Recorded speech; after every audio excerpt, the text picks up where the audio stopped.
I don't want to get out of bed.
All right, give me 1 second, and we'll get going here.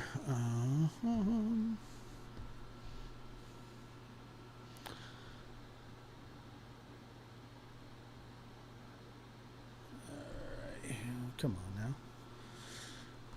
Yes, we do have some breaking news. Terrific news, actually. And the thing is, we don't really get to report good news that often.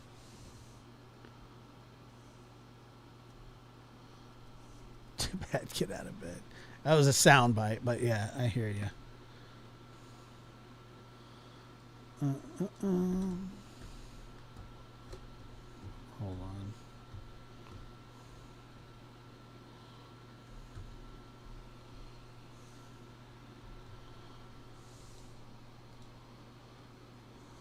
God dang it, man.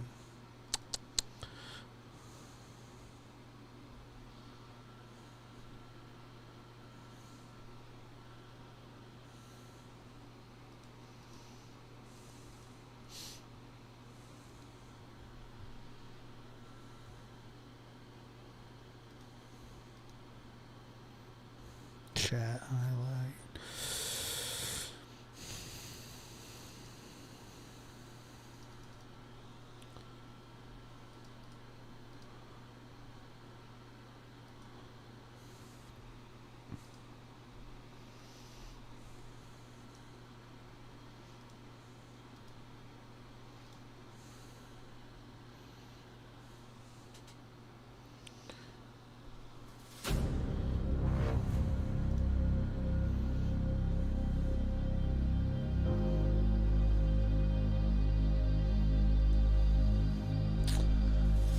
All right, here we go.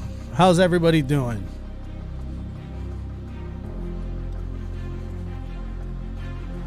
We got news.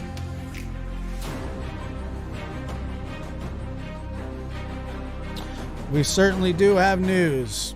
Good news. For once. Like I said, we don't always have good news, but when we do, we revel in it. And that's for sure. And we should. We should, because there aren't many that turn out good. So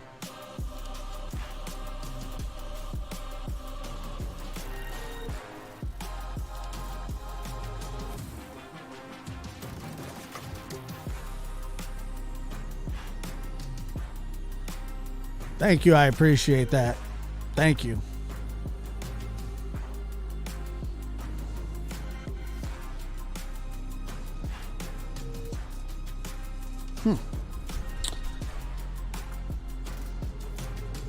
All right. hit that like button, please. It is a rare occasion. It just very rarely happens. Every now and then. Every now and then it does.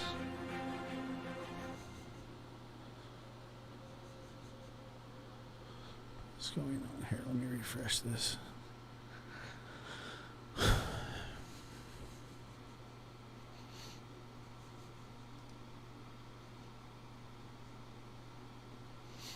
Okay. That's a little better. All right. How's everybody doing? Welcome back. Impromptu. Not that. Let's see. Okay. So as we talked about before, Chloe Campbell, and literally today just talked about this case this morning. And I'm stunned. I mean, I'm completely stunned by this. I'm sorry. In a good way. In a good way. Let me refresh this here. Because, like I said, we don't get a lot of these kinds of, I say, victories. You know, I mean, most of the time these cases end up terrible. But this young lady was found, and she was a runaway. It sounds like. We'll go over the article right here, and let's just do it. Let me see, and then make me. We do have a fat face, so YouTube picture and no, not that one. Face cam unlock. All right. Colorado's authority on Monday said that they have found a 14-year-old girl who was last seen 10 days ago, and that she took steps to avoid being found. Remember when the father was talking and saying that she has problems? I mean, he nailed it on the head. He knew that she was going through something, that it wasn't going good.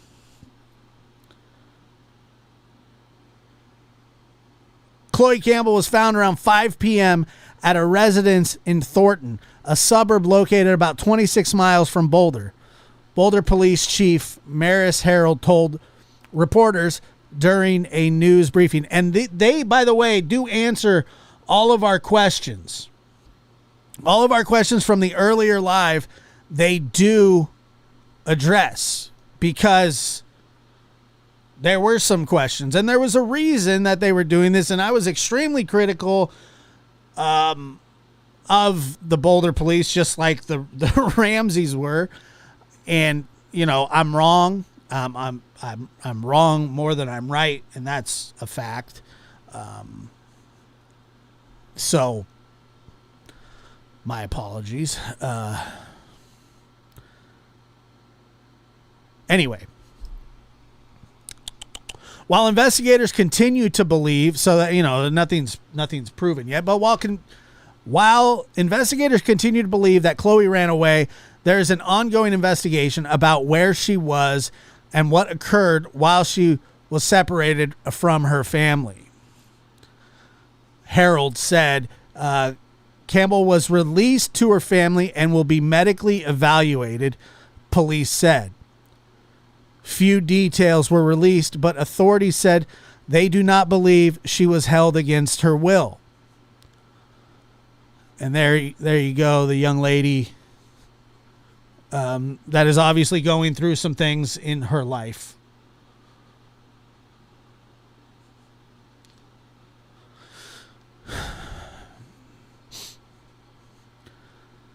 The teenager was last seen around 6 p.m. on September 30th near Boulder High School in Boulder, Colorado. She was spotted at a high school football game with two older men. And like I said, this story is far from over. Two older men. Like to know who those guys were.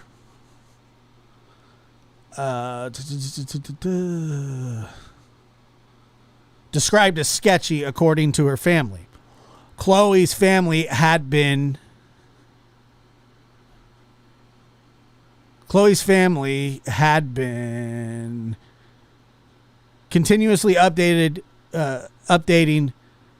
Chloe's family had been continuously updating the public via Google Doc page titled "Update on the Search for Chloe."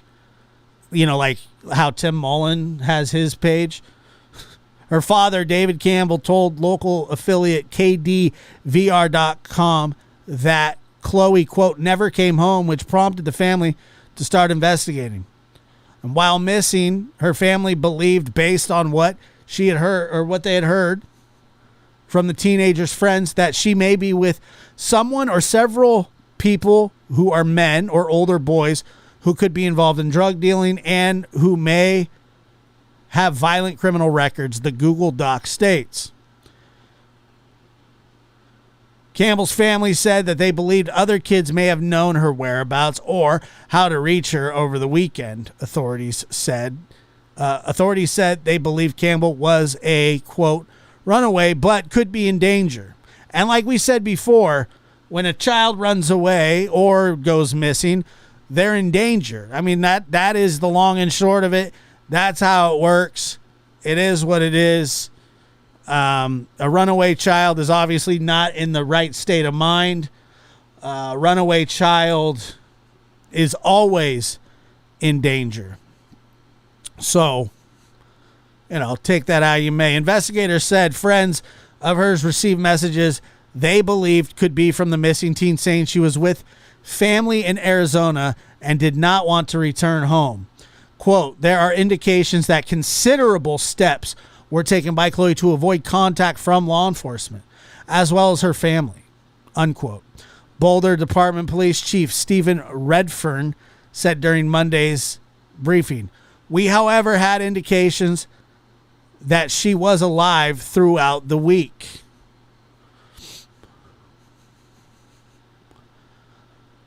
Authorities did not issue an Amber Alert. Oh, Lindy, very sweet. Sally Carson in the house. How old is older? I don't know yet. Oh, probably won't get those details for a while. Authorities did not issue an Amber Alert upon Campbell being reported missing. Redfern said the alert is used only for the most serious cases, such as abductions, to avoid public fatigue.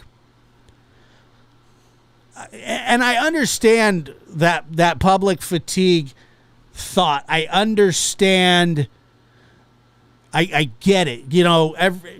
Kids go missing a lot. Unfortunately, and I don't know. I just don't. I get it, but I know. I don't even know how to break that down other than nobody wants to continuously hear about things that get resolved or that, may not fit that criteria. I mean, what they're saying is they save those kind of Amber Alerts for the most severe of situations. And that's why they do work on a checklist. But I understand it, but I still think there could be other ways to handle it. I think, look, I don't want to pretend that, I know the ins and outs of that kind of stuff, because I don't. But this young girl, Chloe Campbell, is alive and well at home or being evaluated for medical issues. I don't know. There are indicators considerable steps were taken. Okay, authorities did not issue an Amber Alert because of the public fatigue.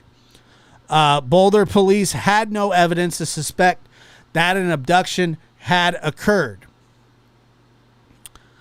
He said detectives consulted with the Colorado Bureau of investigation agents who agreed the case did not meet the criteria for an Amber Alert. So it sounds like they reached out and they said, hey, is this an Amber Alert situation? No. And that's they made that decision, and in this case it was the right decision. Like I said, look, they were right. I mean, what can I say? I can't say anything other than they got this one right in a major way. And good for them. Because I was just dragging them not that long ago. And JonBenet Ramsey's dad, John, and the brother, not the one that everybody thinks did it. I don't know if everybody thinks did it. I don't think he did it, but there's a fair amount of people that do believe that.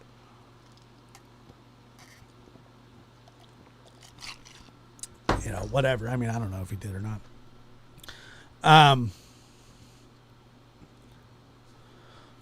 Let me see. Mississippi girl coming in hot. Let me see. Let me pop this. I'm energized, man. I got some.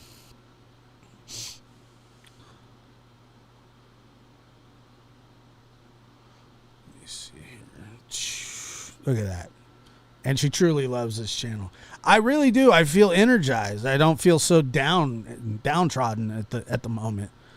Sometimes it's like, you know, when some of these just get ridiculous, you know what I mean? Obviously.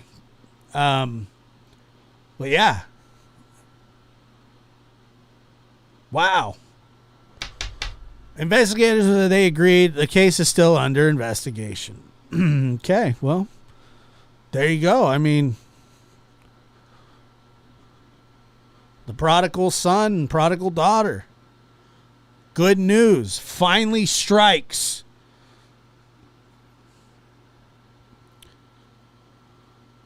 Good news finally strikes. Wow.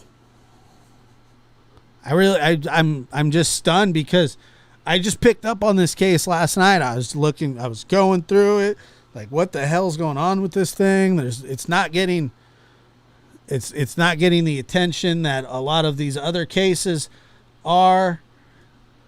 And just because there's no Amber Alert doesn't mean,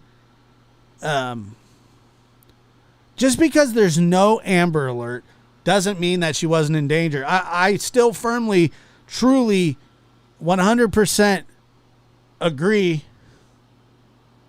No, Kay, it doesn't have a drink in it. That she was in complete danger. I truly believed that and still believed that she was in danger.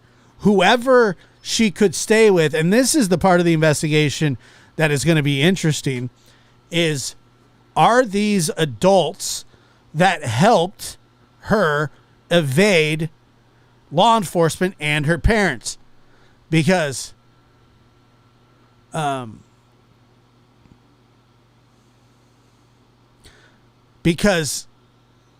that's a major crime.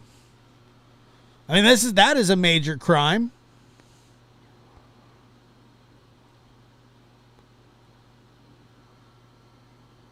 So hopefully somebody is in trouble for that. You can't harbor juveniles. I'm looking for somebody to blame. I'm telling you right now. No, there's a suspected serial killer in, I don't know, maybe there is. Probably. No, there's a suspected serial killer in Stockton. But yeah, she was absolutely in danger. And some older people, and I hope that is I just hope that they don't wash their hands of this.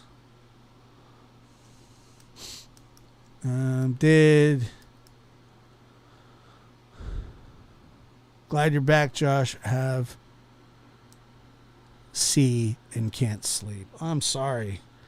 I hope you feel better real soon. I mean, look, if we're being completely honest, yes, Red SD, they certainly do. If we're being completely honest, like it is the best possible outcome. This is the best scenario that we get.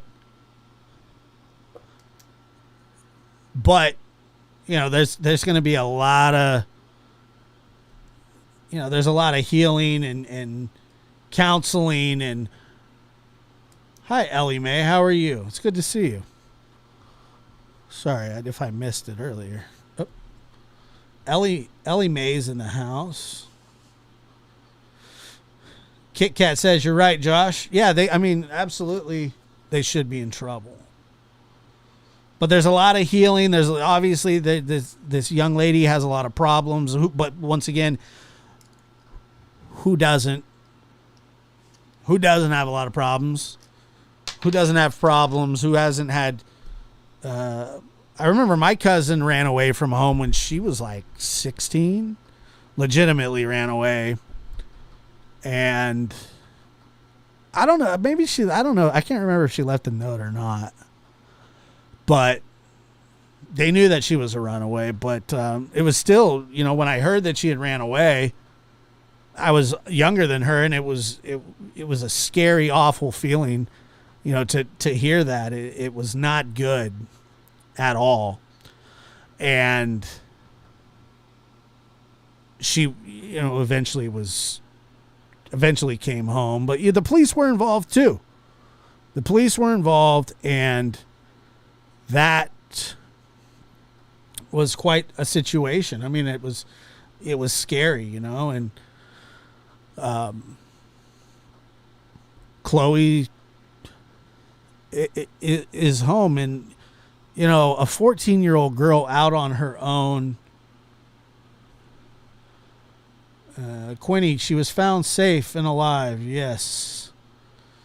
Found safe and alive. I was sitting at my desk, and I was scrolling on Instagram, and it popped up, and I was like, what? I couldn't believe it. Like, I absolutely could not believe that she was found and alive. And I'm telling you, when I was reading it, when I got to the part where it says 14-year-old Boulder, Colorado girl found, and I was honestly expecting the rest of that sentence to go terribly wrong, and it didn't.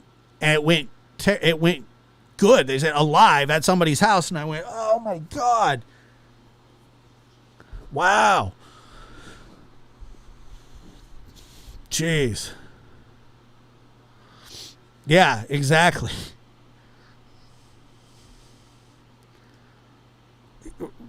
I couldn't believe it. I was like,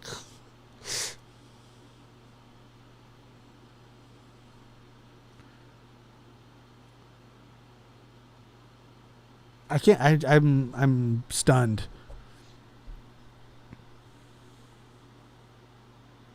I'm stunned, and it does kind of revive you.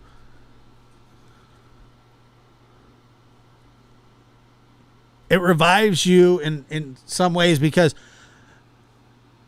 8 days the girl's missing. The parents didn't believe that she ran away, but no parent ever thinks that their kid's going to run away. That's the thing about this. So, people go, oh, well, she didn't know. They didn't know their daughter. She had problems. Da da da da da. Nobody thinks that their kid is going to run away. Nobody. Well, that's not true. Nobody, but most people don't think that their kids are going to run away. There are some special cases out there. I think that my aunt and uncle knew for a fact that my cousin had ran away. I think she told them that she ran away. You know, it's kind of courteous, really, if you think about it, the grand scheme of life. Cherry Mac, I don't know. She was at somebody's house. I know that. I know that, but whoever she was with and whoever was, wait a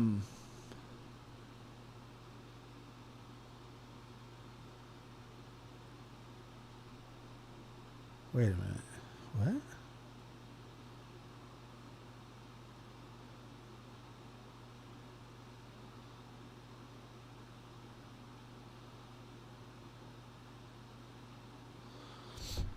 Sorry, I was looking at something. So happy to hear good news for change. It doesn't happen often.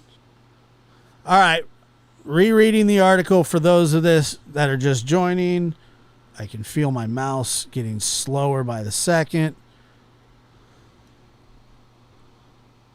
It just snuck out a lot. Yeah, a lot of kids do. All right, here we go. So if you happen to catch the show earlier at all,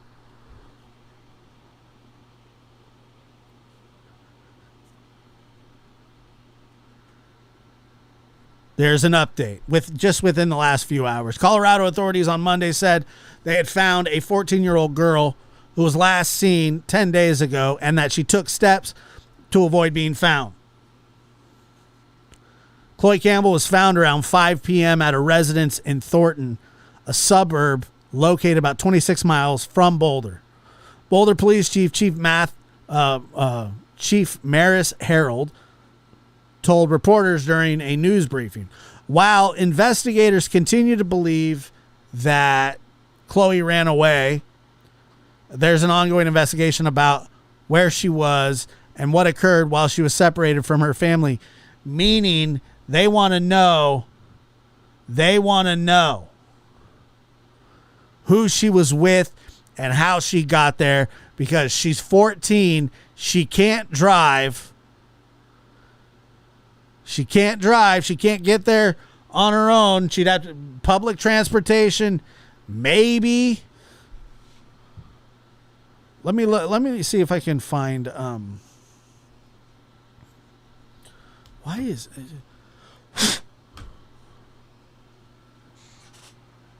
Give me a second here. Hold on.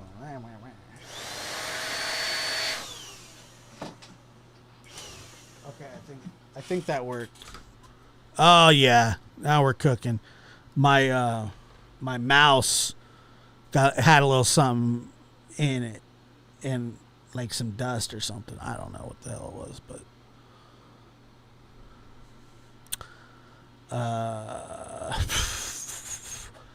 I do want to find that. Let's see if I can just find the press conference. Pew. You can stare at the Diaz dog.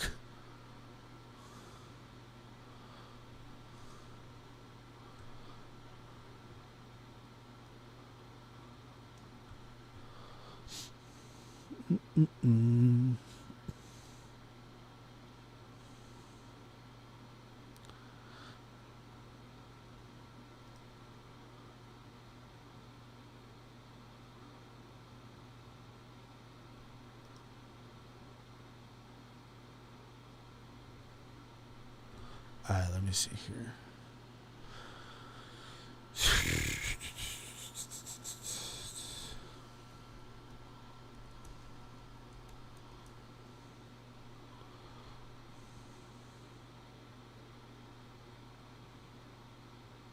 All right. Found it. No, I don't have an ant in my cup. Maybe.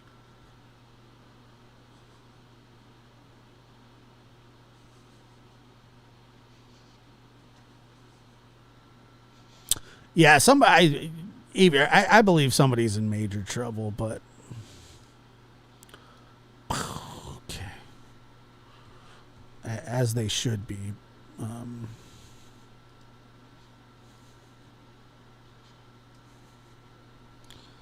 All right, we're about to watch this press conference. A good one. A good press conference for a change, huh?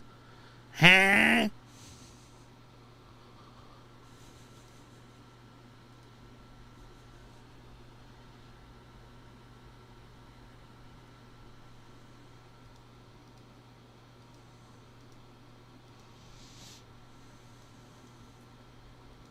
My name is Dion Wan, the Public Information Officer for the Boulder Police Department.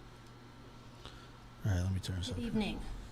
My name is Dion Wan, the Public Information Officer for the Boulder Police Department. Thank you all for coming here so quickly this evening. We have an update we'd like to share with the community on the Chloe Campbell case. Our first speaker will be Police Chief Maris Herold. That's MARISHEROLD. The second speaker will be Deputy Chief Stephen Redfern. I'm a big fan of Maris. HENREDFEARN. Chief Herold. Thanks, Later, Dion. Quinny. Thank you all for being here this evening.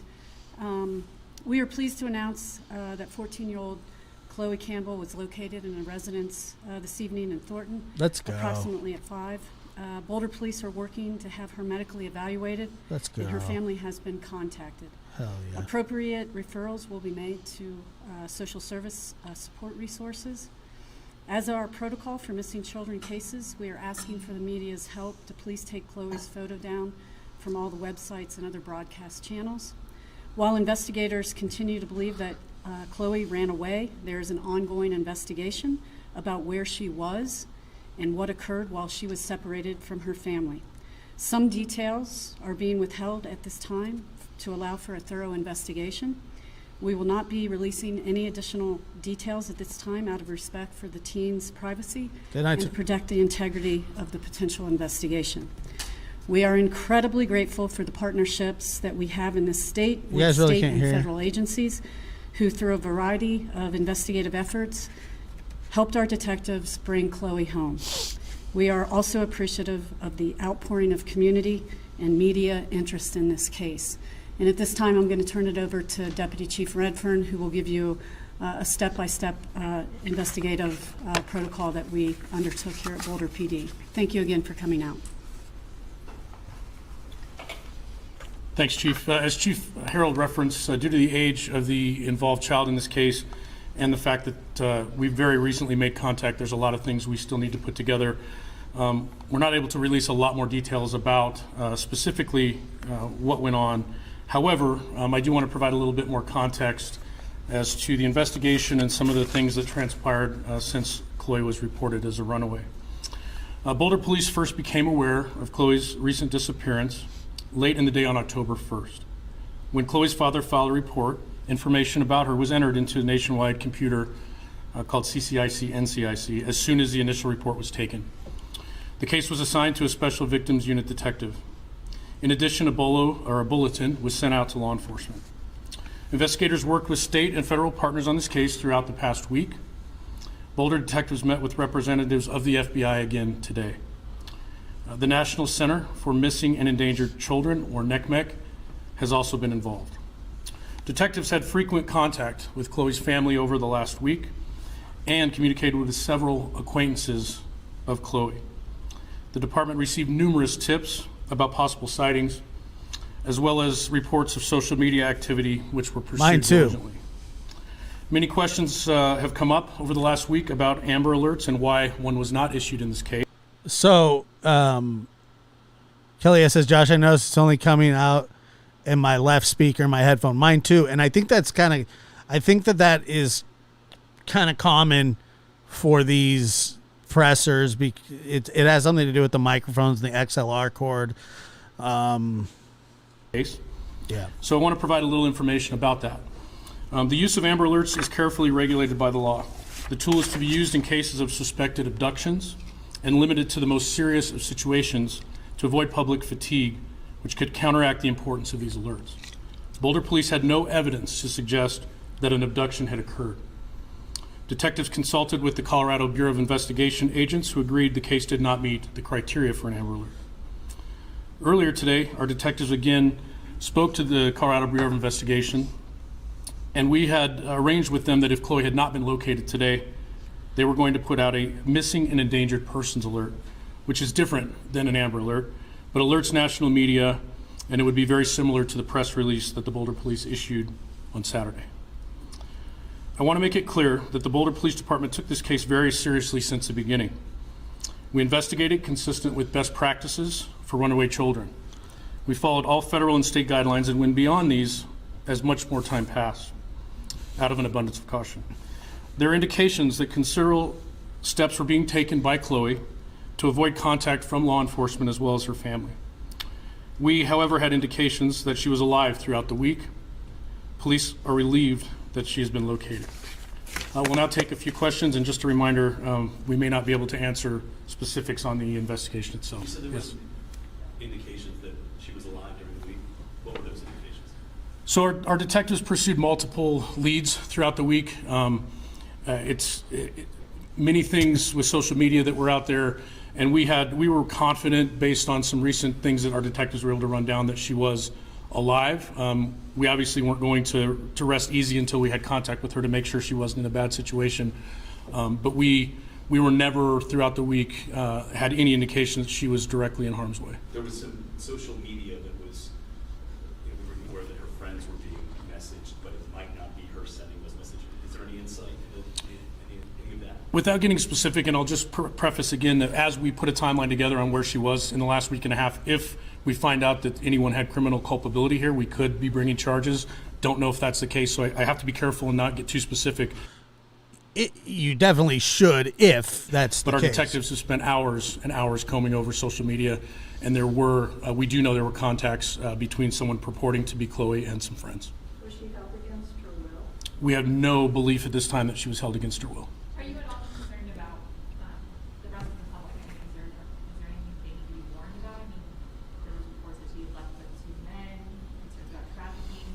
Should the Boulder community be I agree with that, Mimi. concerned about that? Sure, it's a great question, and at this time we have no information that indicates that there's any public safety risk or any concern to anybody else at this time. Are there any persons of interest out there that you're looking at? It's too early for us to tell. Obviously, the big concern was getting Chloe into a hospital to be medically cleared to make sure she's okay, give her time with her family, and then as the week progresses, we're going to look more into that.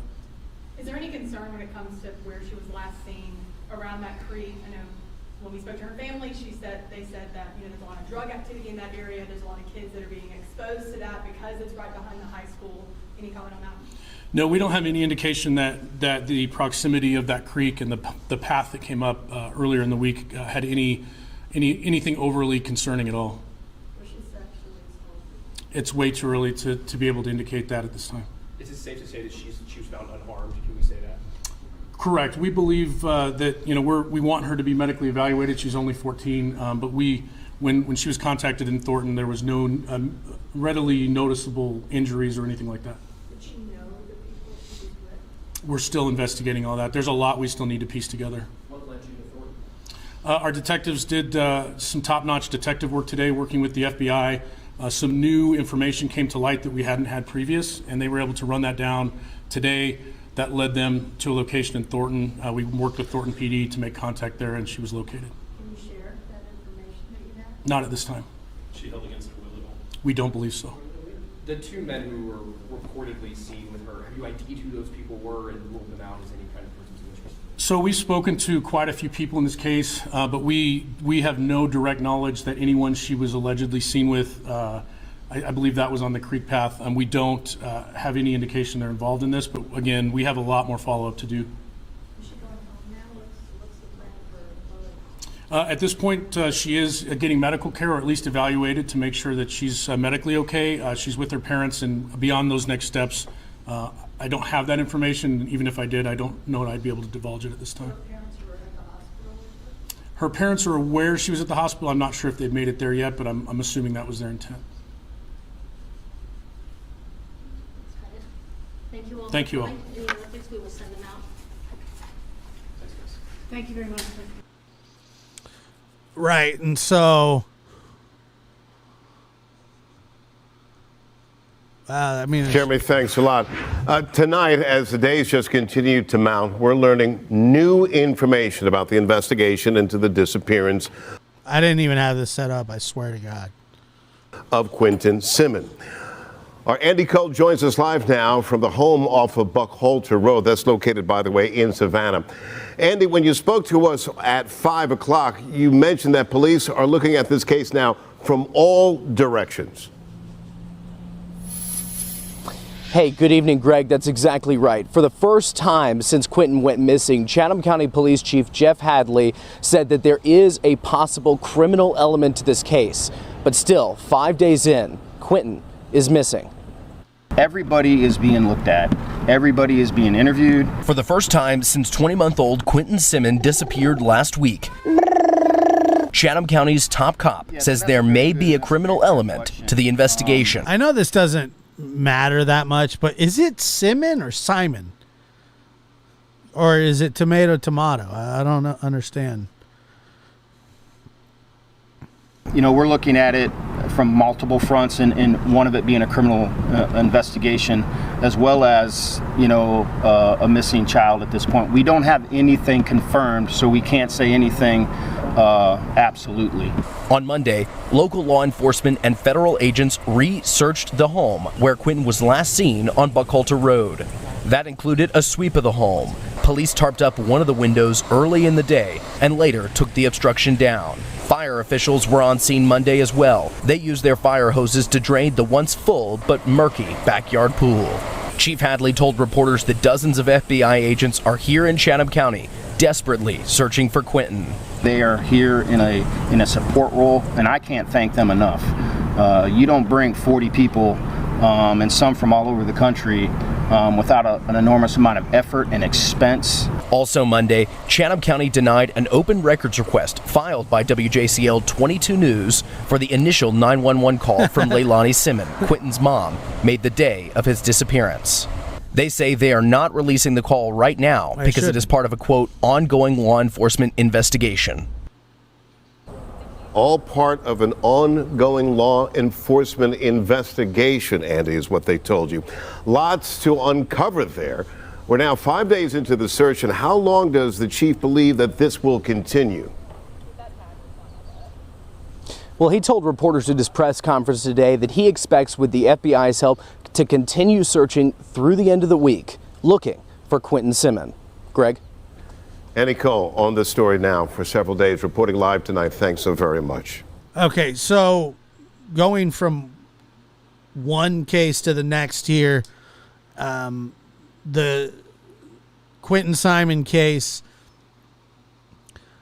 I don't have a good feeling about this one. I have never had a good feeling about it from the moment I read about it. It has all the earmarks of a cover-up.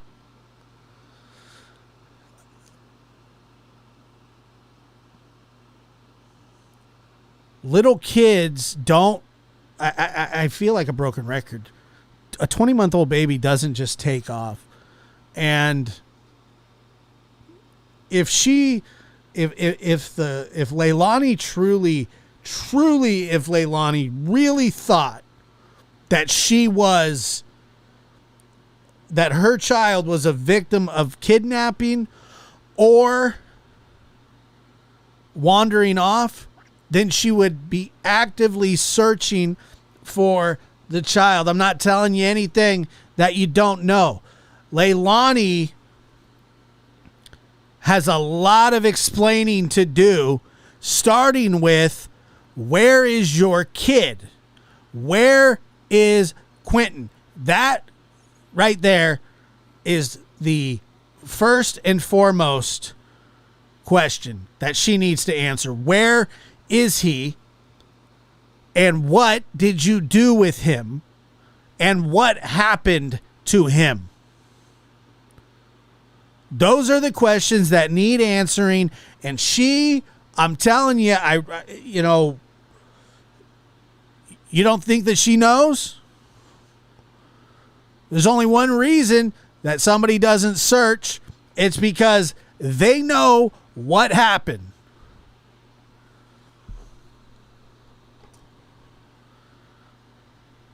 And I understand the police chief. By the way, his press conference was fantastic. But I gotta be honest with you. She knows exactly what happened. Because if she didn't, then she has to be one of the most cold-hearted, uncaring people in the world. And Kit Kat says, why would she lie to the cops? To throw them off. That's why. That's why. There's no other reason to lie to the cops and tell them. And by the way, if there are other charges coming down the pike, which I believe that there will be, I mean, they're taping off the windows to check with luminol. Why would they do that if they didn't think a crime had occurred in the house? Sleuthing Sandy says she probably did what happened. Not only did she probably do what happened, then she probably tried to cover it up. Now, I get it. We live in a world where you're innocent until proven guilty, and I'm with that. I'm with that. But this isn't a court of law. This is my show, and I'm telling you right now, she's lying, and we know that she's lying because she told the cops that the father, who is not the biological father, who is not, and I repeat this again, not a suspect according to the police chief, he knows, or he was not involved in this whatsoever. He is not a suspect.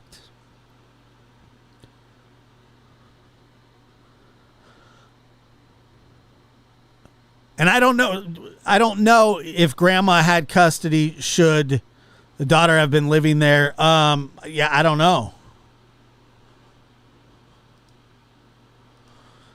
Yes, we covered that yesterday. It's a terrible thing. It's a terrible thing that she's doing, or that she did.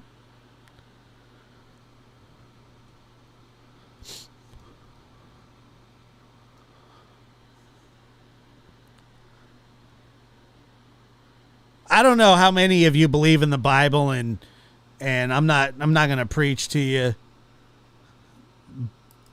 But if you believe in heaven and hell, and I do, then I got to believe that there's a special place for these people that do these things to these children. The millstone. Jesus tells you to tie a millstone around your neck. Millstone's the heaviest of all stones.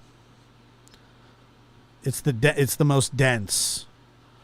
It'll sink you right to the bottom. It's basically telling you might as well do the unthinkable if you did the unthinkable. And that's what we're talking about here. The unthinkable. It's not even just the unthinkable. It's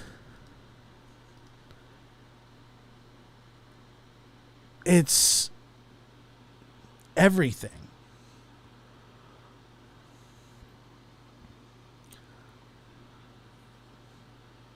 Our lives only have meaning if there are others that we care about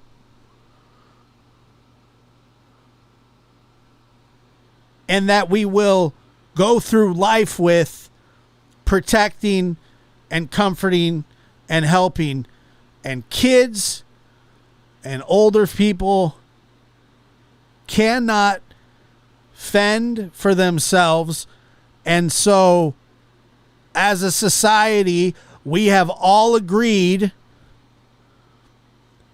that we take care of the children and the elderly. There's laws for it. That is our responsibility, nobody else's. If you're not one or the other, it's your responsibility.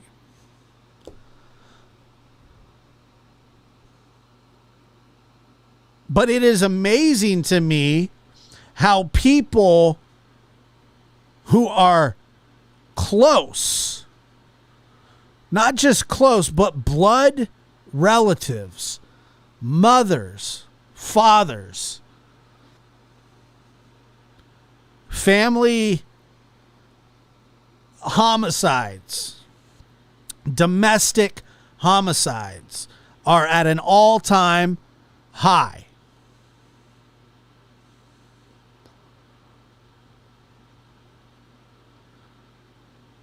And it gets worse and worse and worse.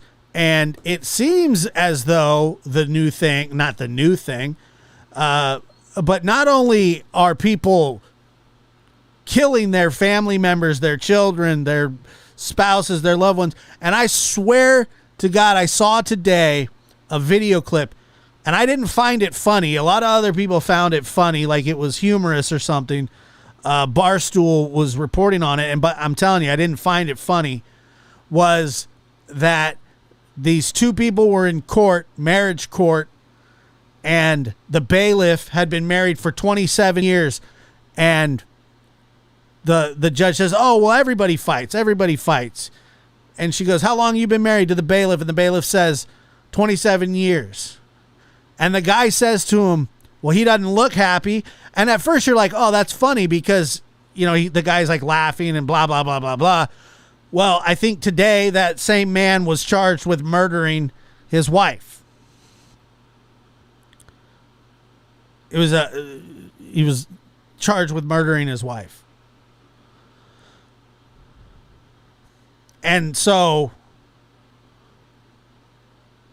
it's not a, you know, it's ironic and it's shocking and you kind of go, oh my God. But the guy was just joking around. But come to find out, you know, he killed his wife. Ha ha ha ha. People think that's a funny joke. It's not funny. It's crappy. It's a terrible, terrible thing. Yeah, but I'm telling you now, like if you spend any time on the internet, you'll see this. Yeah, I'll show you right now. I don't even care.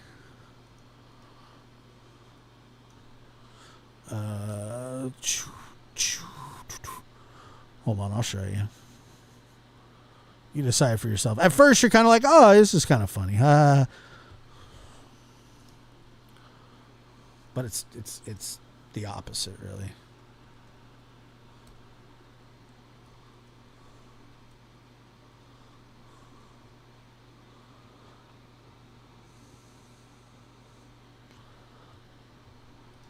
He appeared.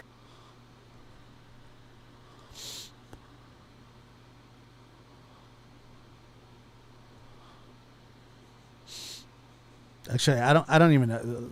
Probably.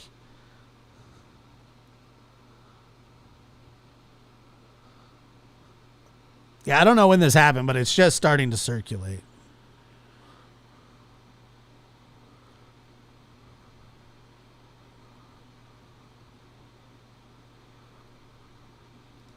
He appeared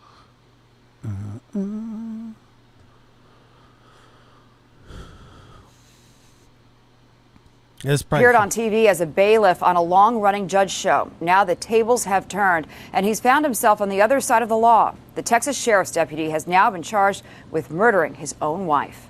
He was the burly bailiff on the popular judge show Justice for All with Christina Perez.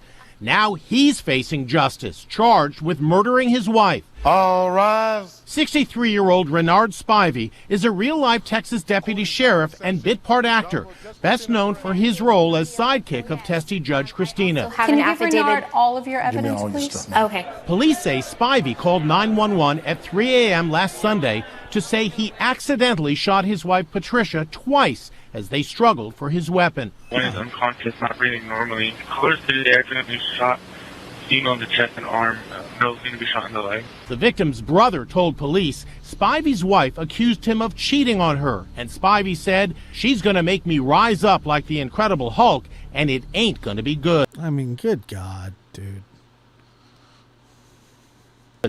But Spivey's defense attorney says he tried desperately to save his 52-year-old wife's life. One shot went through her arm, the other in her chest, and then for 20 or 30 minutes he's on 911 trying to revive her. Now the bailiff's next role will be in front of a...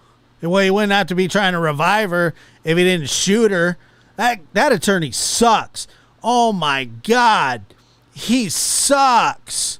He accidentally shot her twice, once in the arm, once in the chest. But, you know, he spent 30 minutes on the phone. Oh, what a scumbag lawyer. He spent 30 minutes on the phone and trying to revive her. Well, don't shoot her in the first place, you idiot. A real-life judge in a real-life courtroom. Authorities say they have no previous record of any domestic violence situation involving Spivey or his wife. He's expected to... Okay, but where is the... That doesn't really matter. Dude. Yeah. Guy kills his wife. Oh, he tried to revive her. Yeah, I know. So he didn't get charged with murder. Maybe he'll just catch an attempted murder. Yeah, he is a dirtbag lawyer. He is a dirtbag lawyer. That's one of the tactics that people do. They attack the person's character or whatever the hell, you know. Yeah, he shot her twice. But he spent 30 minutes on the phone. I know. You would think that he could get a better attorney than that, but he doesn't have a better attorney than that. His attorney sucks. That's the defense, that he tried to revive her. Then don't shoot her. I mean, look, man, if she had a heart attack, and he was trying to revive her, then, you know, I'll applaud him. I'll be like, dude, that's awesome, man. You tried to save your wife. You know, we're not going to blame you for all the, you know, chili dogs that you guys ate over the years, but because that's not really your fault. But what we'll do is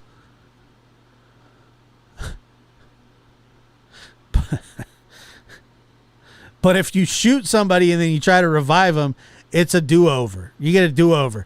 He shot her, but he also tried to revive her, you know, so we're cool. You know, he doesn't need to go to jail. Let's hear that dirtbag again. I mean, the dumbest defense I've ever heard. His 52-year-old wife's life. One shot went through her arm, the other in her chest, and then for... Okay, both shots went through her. This is true. How many times did he pull the trigger? Twice. 20 or 30 minutes he's on 911 trying to revive her. Good. Good for him, man. That's awesome. Really cool. I'm so glad that you realize that you probably shouldn't have shot. Look, man, you can't unring that bell. Was it he accidentally shot her twice? Pow. Okay, and then pow. So the first shot sounds like it goes through her arm, then the kill shot.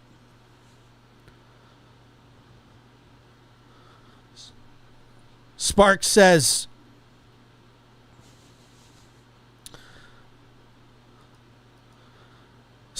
twice doesn't look good for him, in my opinion. Once doesn't look good for him, Sparks. Once, but I agree with you.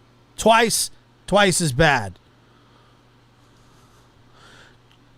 Teresa, good to see you. If it was self-defense and you tried to revive someone, if you shot someone because they were caught doing something awful to a family member, tried to revive them, I mean, that's going to be different. That's going to be different. He sure is not the hero he wanted to be. No, he's a douche. He's a piece of crap. He shot his wife. And there's no accident about it. This wasn't an accident at all. Day late and $1 short. You're right. Kaylin, how you doing? Good to see you.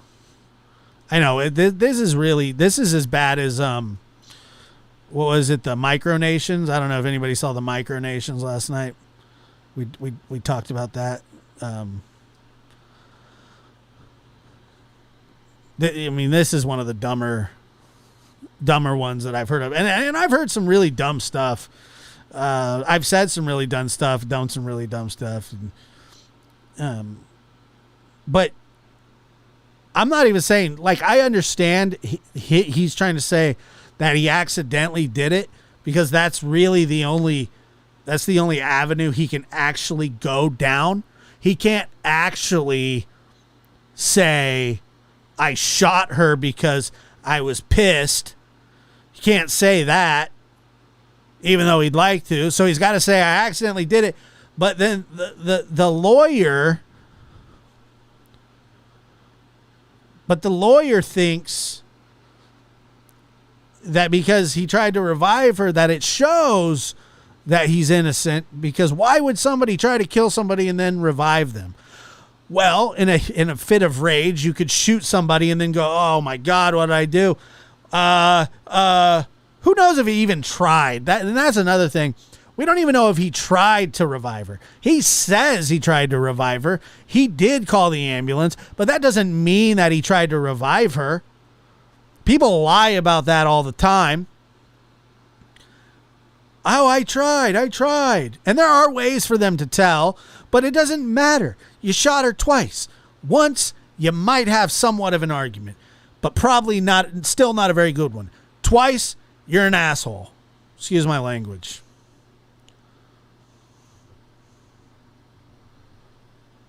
I'm just telling it how it is, dude. I don't even care. F's and stuff. I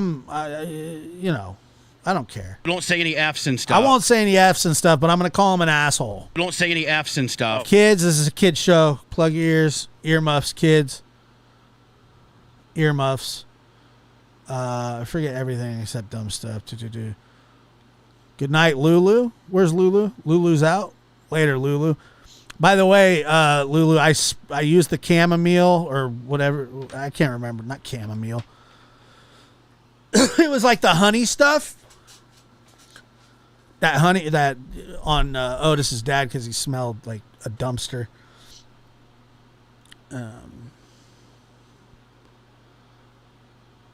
But he's smelling better. I gave both of the dogs a bath this morning. It was horrible. But they've been doing really good today, so that's a good thing. Otis is trying to dominate the house. And he's really got to stop. Yeah, I know. I don't think he... Yeah, I don't think he did either. Macho noticed bath day today. Yeah, dude, I'm not even kidding you. When I was scrubbing...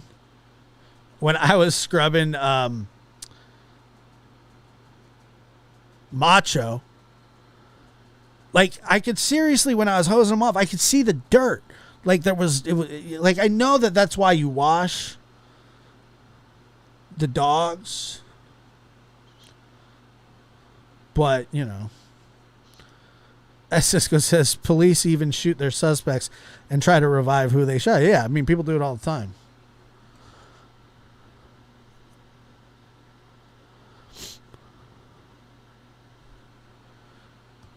Margaret says, if they were struggling over the weapon, that suggests to me his intent was to kill or at least terrify.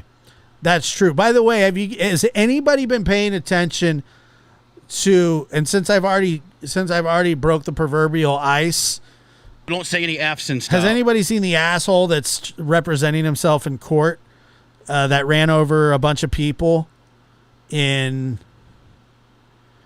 I think it was like a Christmas parade last year or something. Also, by the way, the Orrin and Orson West, I'm all over the place tonight. I am everywhere. I gotta simmer down. I got a boost of energy from Chloe Campbell's case, and now I'm just fired up. I'm just fired up, and I'm just friggin' fired up.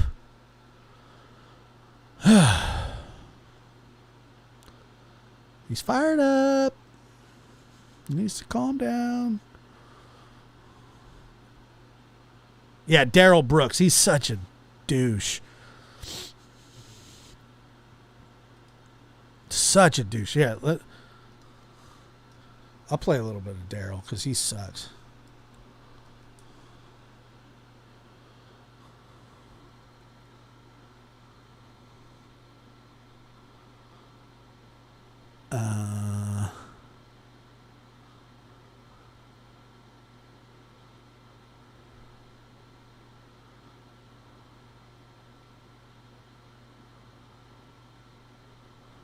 Let me.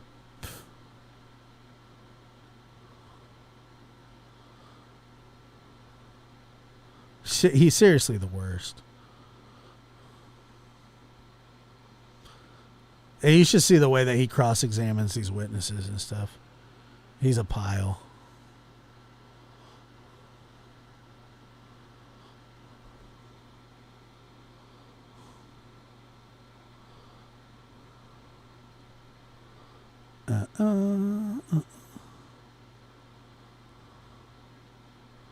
I think this judge is too nice to him too, by the way.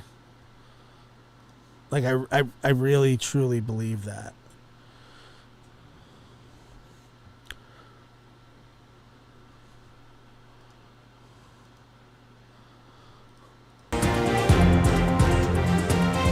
Welcome everyone to Law and Crime Daily. I'm your host, Brian Buckmeyer. We begin with news out of Wisconsin, where a Waukesha judge once again ordered defendant Daryl Brooks out of the court. Okay, that's not the one I wanted, was it? No, it wasn't.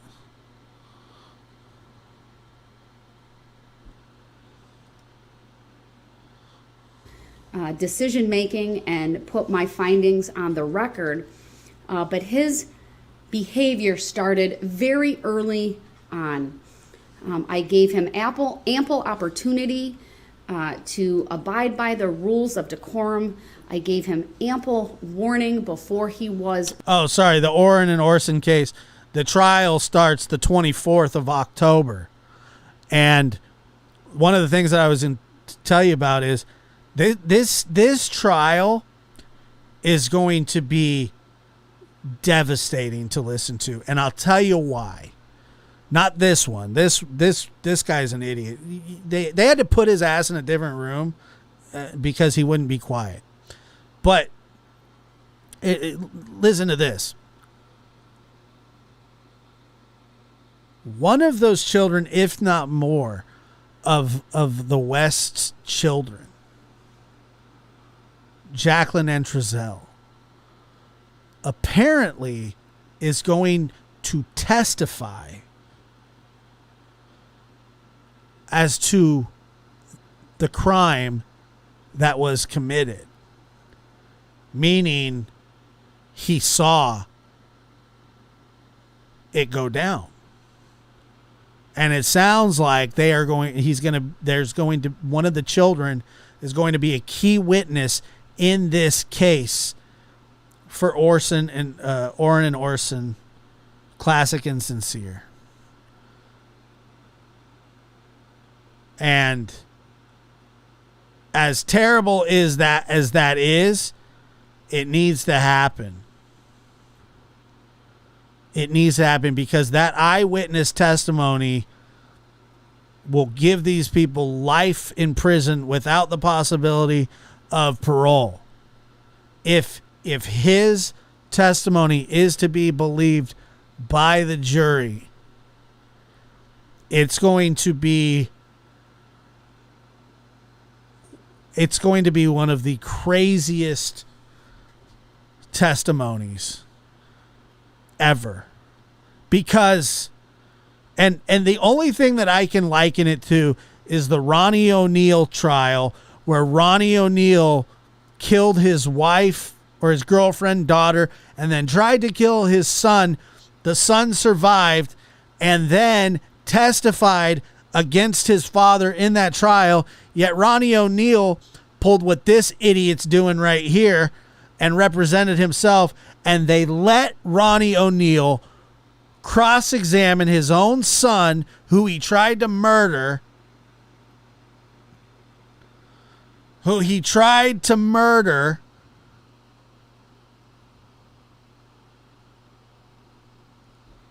at trial. That's one of the most insane things that I've ever seen. But you know what? God bless that young man. Removed. This court, frankly, has no other option at this point other than to put him in the other courtroom so that I can continue with this very important hearing, a hearing at which he has requested an adjournment of the proceedings. With that, I will turn back to Attorney Opper. I am going to unmute Mr. Brooks, but also advise him that if he interrupts Attorney Opper or others as they are providing testimony here today, I understand he can object. However, my expectation for that objection process would be that he say, I object. Knows what he's talking about. He provide a basis. I oftentimes give parties, give me one word. Is it hearsay? Is it, calls for speculation? Is it irrelevant? Whatever it may be, a very either 1-2 word objection or a very short summary statement of the basis for his objection. After he does that, I will rule on the objection, and I expect him to honor the ruling that I have made. If he can't do any of that, he will remain muted, and the process will then be, we've given him a sign. He's holding it up right now, demonstrating for us. He has the objection sign. He will be required to write down his objections. Why is he objecting right now? He's just sitting there holding it up. He objects to everything. This guy killed 6 people. He ran over them in a parade and injured like 30 something more? Something like that, right?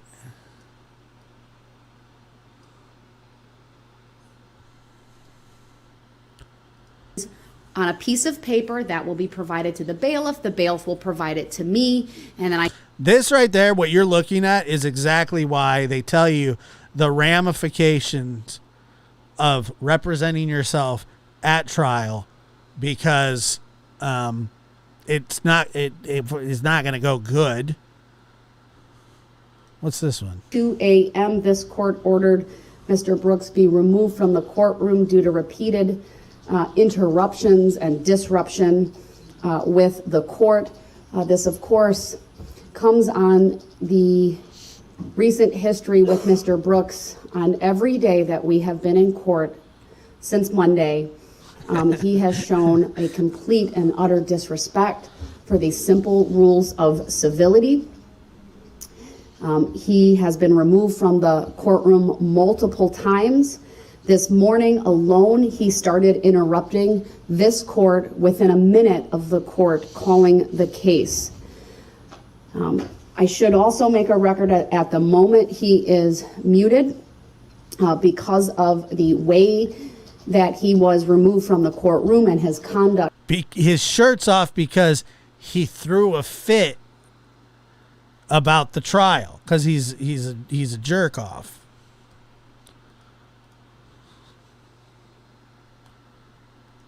Since I have been given just a bit of information about it, I will advise everyone that I have required that the Sheriff's Department file a written report with the court regarding Mr. Brooks's conduct. I'm told that he would not sit down while in this courtroom in order to have the shackles removed so that he could be taken to the other courtroom, that he was resisting.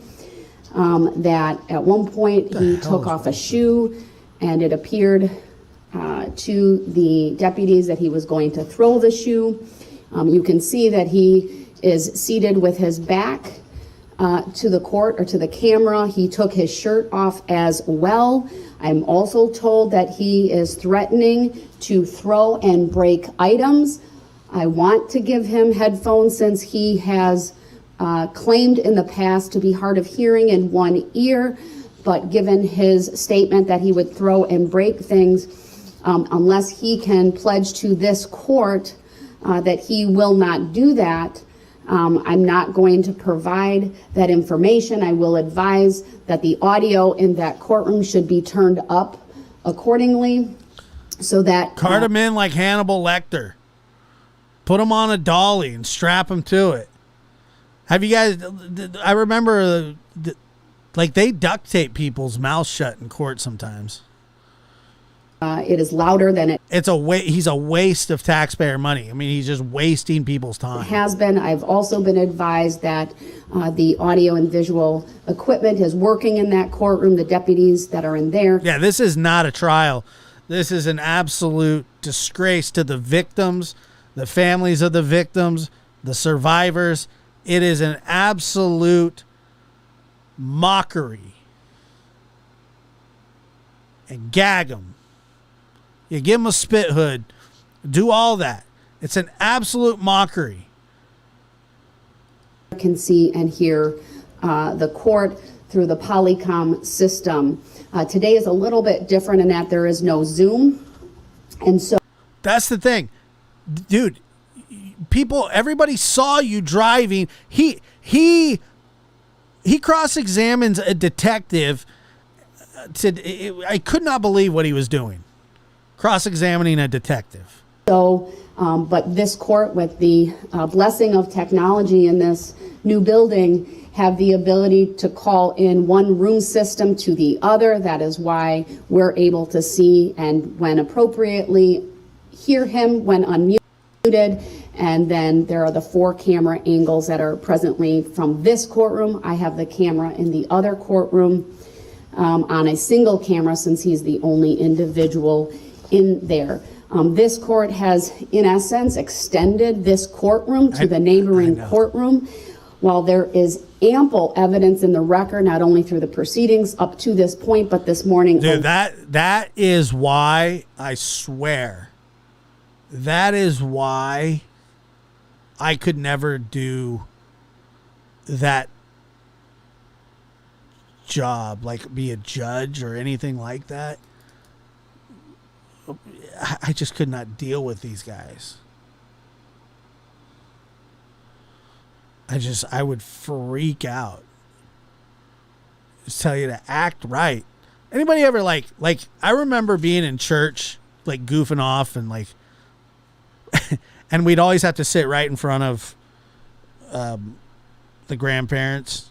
And if you're goofing off, you're passing notes, you're writing on the little offering slips, that are in front of you with the little feather pin, and you're like writing on them, and then all of a sudden you feel this big old smack in the back of your head, and you hear the act right, and you're like, that's what needs to happen here. Can somebody hog tie this guy? Seriously, it's not that big of a deal. You can hog tie him. Hog tie him and then tape his mouth shut, and then we'll be good to go.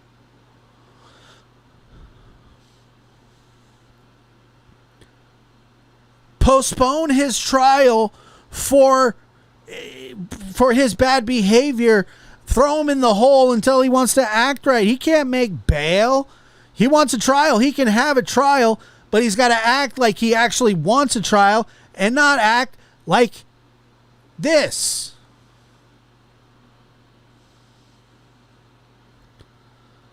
You want a trial? You're entitled to a trial, but you are not entitled to turn this trial into a mockery. Put him in the hole. Do something else with him. When you're ready to act right, when you're ready to get this thing over with, because everybody saw you driving the friggin' car, you idiot. Everybody saw you driving the car. Like, you ran over, you killed 6 people, and you injured 60 more. There was like thousands of people there. Everybody saw you do it. Alone, that through his conduct, he has forfeited his right to be present. I'd also make a finding that he is appearing from that courtroom, and that because of the audio and visual equipment and system that we have in place, that it is the functional equivalent of being present in this courtroom. This court has relied repeatedly on Illinois versus Allen. I've read portions of that case into the record. I don't intend to go through that at length here today, other than to indicate that trial judges that are confronted with disruptive, contemptuous, stubbornly defiant defendants must be given sufficient discretion to meet the circumstances of each case. No one formula exists for maintaining the appropriate courtroom atmosphere will be best in all situations. And in that case, there were at least 3 constitutionally permissible ways for a trial judge to handle a stubbornly defiant defendant, which this court would find Mr. Brooks squarely has become and has demonstrated over the course. A stubbornly defiant. I mean, she might be the sweetest person ever. She reminds me of Olivia from the Waltons. Of these last few days, one option is to bind and gag him. I've already talked about at a previous. Yes! Yeah! Why can't we do that? That should have been the first one. Come on, Judge. You're too nice. I mean, you're a good judge. I'm not going to say anything, but come on. One option is to bind and gag him. I've already talked about at a previous hearing why I choose not to do that. Cite him for contempt. I choose not to do that either. God. The third is to take him out of the courtroom until he promises to conduct himself properly. So you're telling me, Judge, that you had the opportunity to hogtie and gag this idiot, and you passed on it? Come on, dude. We like to see it. It would be hilarious. It would be great. Anything. Mr. Brooks today, of course, showed up in court from the jail in his jail attire. Yeah, the guy had a suit. And he chose to wear his jumpsuit. He does that by his choice. I gave him the opportunity to go back to the jail to put on his suit and tie or other street clothes. He refused to answer that question. This court will continue with this trial, as I have previously indicated. There are many resources that have been put into bringing this day to bear, and it is important for all involved that this trial continue. Again, Mr. Brooks is given the opportunity to appear from that other courtroom. I mean, he's a mass murderer, Judge. You know, he's a mass murderer. Let's not treat him like he stole a candy bar from the store, or even robbed a bank for that matter. Let's not pretend that he's not a scumbag human. I get it. Innocent until proven guilty, but the way he's acting, I mean, come on, Judge, please.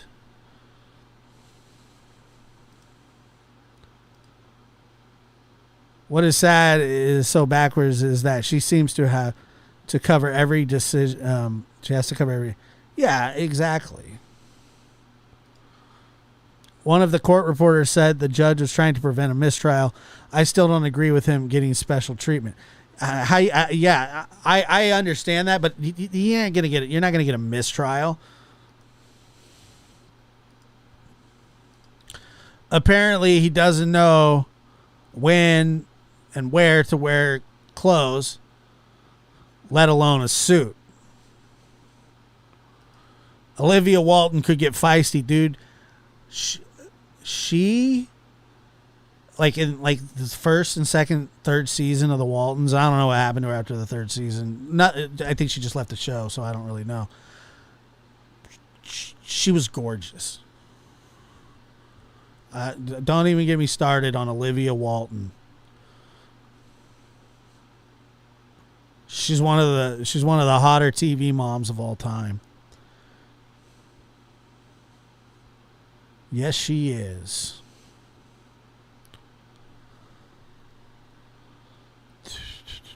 Yeah, there's no. Yeah.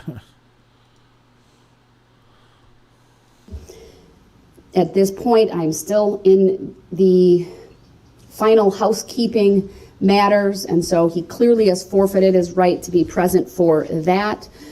I will advise Mr. Brooks, as I have advised him repeatedly, if at any point in time he wants to come back, and he is willing to promise that he will abide by the rules of courtesy and decorum and be civil and show respect for the court proceedings for all individuals. No, I don't think she was. I think that didn't she catch like what was that terrible disease going on in this courtroom, including I think she caught polio or something. Mr. Brooks himself in the show, not in real life. Then she also played Jeffrey Dahmer's grandma in the new Dahmer, and she looked good there too, actually. He may come back in. It's also my intention to give him that opportunity at each new stage. But again, we are in the preliminary stage prior to the jury being brought in. I would note it's a little after 9. Where's he here?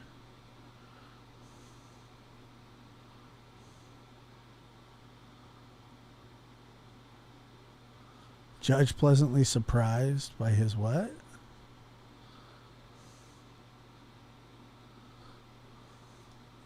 I did advise the sheriff's department to John let Boy's Mr. Brooks mom, know for to sure. ask him on my behalf if he wanted to come back into this courtroom. My understanding is he declined. No, that is not accurate, Your Honor. Mr. Brooks? The reason... Mr. Brooks? I would just want to... Hold on. I'm going to mute you for a second unless you stop and listen to me. I just heard what you said, but I just... I'm not asking for a response, sir. Mr. Brooks? It's not accurate, you're interrupting. Hold on. Thank you, Patty. You're interrupting me, sir. I wasn't looking for a response. Yeah, shut up. I'm happy to ask you the question myself on the record for you to answer it. I will give you the opportunity to come back into this courtroom. You have demonstrated that you can make cogent, coherent, articulate arguments on the record. You just did that. You've been respectful for the time being. I will ask you, sir, do you want to come back into this courtroom? You've been unmuted to answer that question. Not until I can receive medical treatment for the bruise that I have on my arm and the cut. You just said a while ago on the record that you cannot see blood. That's because I wiped it on my pants, and you can still see the blood in the cut and a big bruise right here on my arm. I was told that the nurse would be coming in to see me, and then I was told, no, she's going to come at the next recess, which we just took. I know it was technical difficulties why you called the recess. Can somebody tell me how you treat a bruise? Yeah, tuberculosis. Can somebody tell me how you treat a bruise? Not until I get a bruise. But that was more than enough time for me to at least be seen, at least get the cut cleaned out and get it bandaged. at least. You ran over 6 people and injured 60 plus. Shut up. At minimum that, and for somebody to look at this bruise. That was my position on why I was not yet ready to come back into the court, because I feel like this needs to be addressed. All right, Mr. Brooks, I understand your request. I'm denying the request to take an adjournment, or I'm sorry, to take a break at this time. No, I'm not asking for a break. I didn't ask for a break. I was just saying that at the time that there was the technical difficulty recess, before you even called that, Your Honor, I was told that a nurse was coming in at that time, but then when you called the recess for the technical difficulty, I was then told that I would have to wait until another recess to be able to be seen by the nurse, which my thing was, I Mr. wanted Brooks, to you've get made seen your by the record, nurse. okay? I don't need you to go further with that. You've made your record. I'm going to mute you for the time being. I want you to be aware, sir, I was advised regarding the cut. The bruise is new information. I made a determination that you would be seen at the next appropriate break. From my perspective, a small cut and a bruise is not going to hold up the start of bringing the jurors in and advising them of the preliminary jury instructions. If that means the next break we take is for lunch and that's when you are seen, then that's what will happen. So I don't think I've overlooked anything, Attorney Opper, but anything you had on your list? Nothing else on my list, but we want to give Mr. Brooks one more opportunity to change out of his orange jail. You know that there are people in this world that will sympathize with this guy? Some world, huh? I can't imagine sympathizing with this man ever.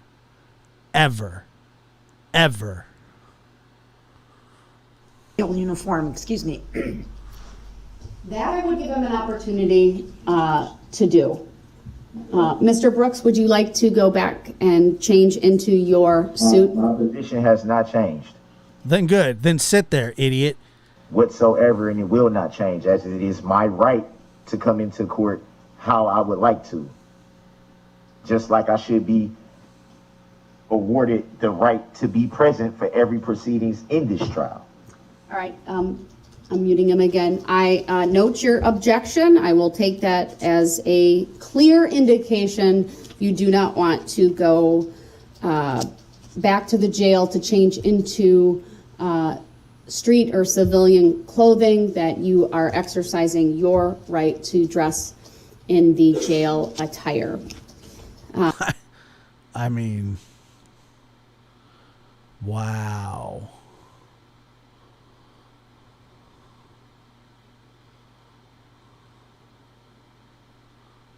What?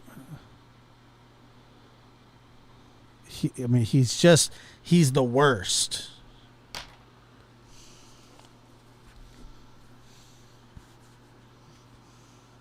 He's the absolute worst.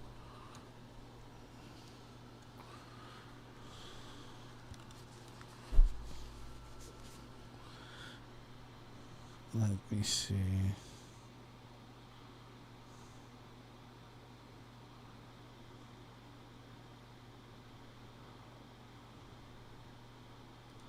They dispatched a number of squads there to attempt to locate this incident.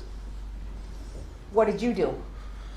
You know, I started just paying a little bit more attention. I stood up, I started looking in that direction just to try to be aware in case somebody came my way. Okay.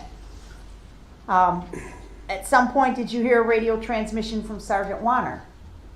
I am aware of the transmission, but I did not hear it that day. Okay. How did you become alerted to a problem? It was about 4:37 p.m. I was standing up. I was sort of in the diagonal part of the intersection, and I heard a horn blaring, beep, beep, beep, beep, and that sort of like alerted me, trying to figure out what was going on White Rock in the staging area. So I started to look up that way. Okay. What did you see? At first I didn't see anything, and then a few seconds later I saw the people in the staging area start to spread apart, And within seconds, a red Ford Escape appeared to come through where the staging area was. You saw this with your own eyes. Yes, I did. Oh, wait. Okay, let's hear his I would like to apology. bring the jury out, but of course, Mr. Brooks, I need to turn to you first and see if there's any issues you believe the court should address. Very briefly, I just want to state this for the record that Shut up. I don't know. Let's see. I don't know all about the sovereign citizen thing. Do you, Josh, or anybody? Yeah, basically it's not recognized by anybody. They feel that the rules that they go by aren't the same rules that the rest of society goes by. It's pretty much a made up thing. Being a sovereign citizen is not, in my opinion, an actual thing. I would like to issue the court an apology from me in regards to my actions last week during the trial. I just want the court to understand it's very emotional right now, not only for just the whole situation of the trial, the families here that have to go through. Oh yeah, I can mute him at any time. He can just sit here and talk. Here, let me do it. I'm an idiot. I'm sorry that I'm an idiot. And I'm sorry I ran over all those people. And I'm sorry that I'm an idiot. And can you see the law book right next to me? I can't read. And I'm an idiot. I'm sorry. I'm sorry that I'm an idiot. I want everybody to know that I'm sorry that I'm an idiot.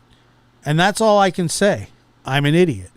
I'm a big, fat-headed, dumb idiot who ran over people and shouldn't have killed those people. I'm a mass murderer. I like to wear my jail clothes over regular clothes. I need a bigger objection sign. My tie isn't tied enough. I have a bruise. I have a hangnail, and this trial is a mockery until I receive proper treatment for my hangnail. Lola says he wears a diaper. I wear a diaper. I stubbed my toe yesterday, and I don't think that's cool either, Your Honor. So what are we going to do about that? Well, here's the thing, dummy.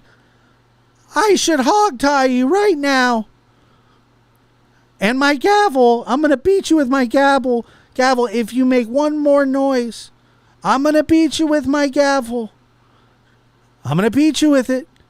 You understand that, right? I'm going to beat you with my gavel. Yes, I'm going to beat you with my gavel. I've been too nice to you for so long, but now I'm going to beat you with my gavel. And I really wish that waterboarding was legal, because if waterboarding was legal, that's what I'd be doing to you. Now, if you can just shut up because you're dumb, then everything will be better. You understand that, don't you? You can't just go around taking your shirt off just because you want to. You understand that, right? Okay. You got to understand that. Your manners are bad. You have bad manners. You're a bad-mannered human, and you ran over a bunch of people. You understand you ran over a bunch of people, right? You understand that. Yeah, you understand. You know what you did. And I've been telling everybody for weeks, this guy sucks. Yeah. Well, Your Honor, the underwear that you gave me have skid marks in them, and I want a retrial because of that, because I'm not the one that put those skid marks there. You understand that, right? I didn't do that. They're not my skid marks. They gave me underwear that had skid marks in them, for God's sakes.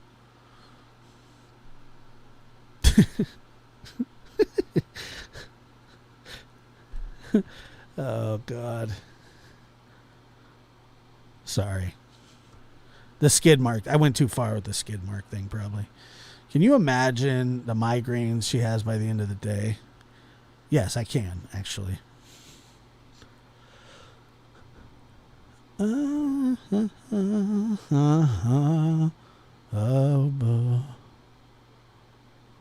God. He cross-examines?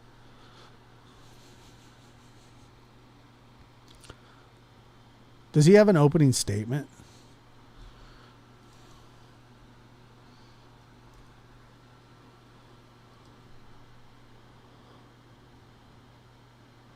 Oh my God, he does.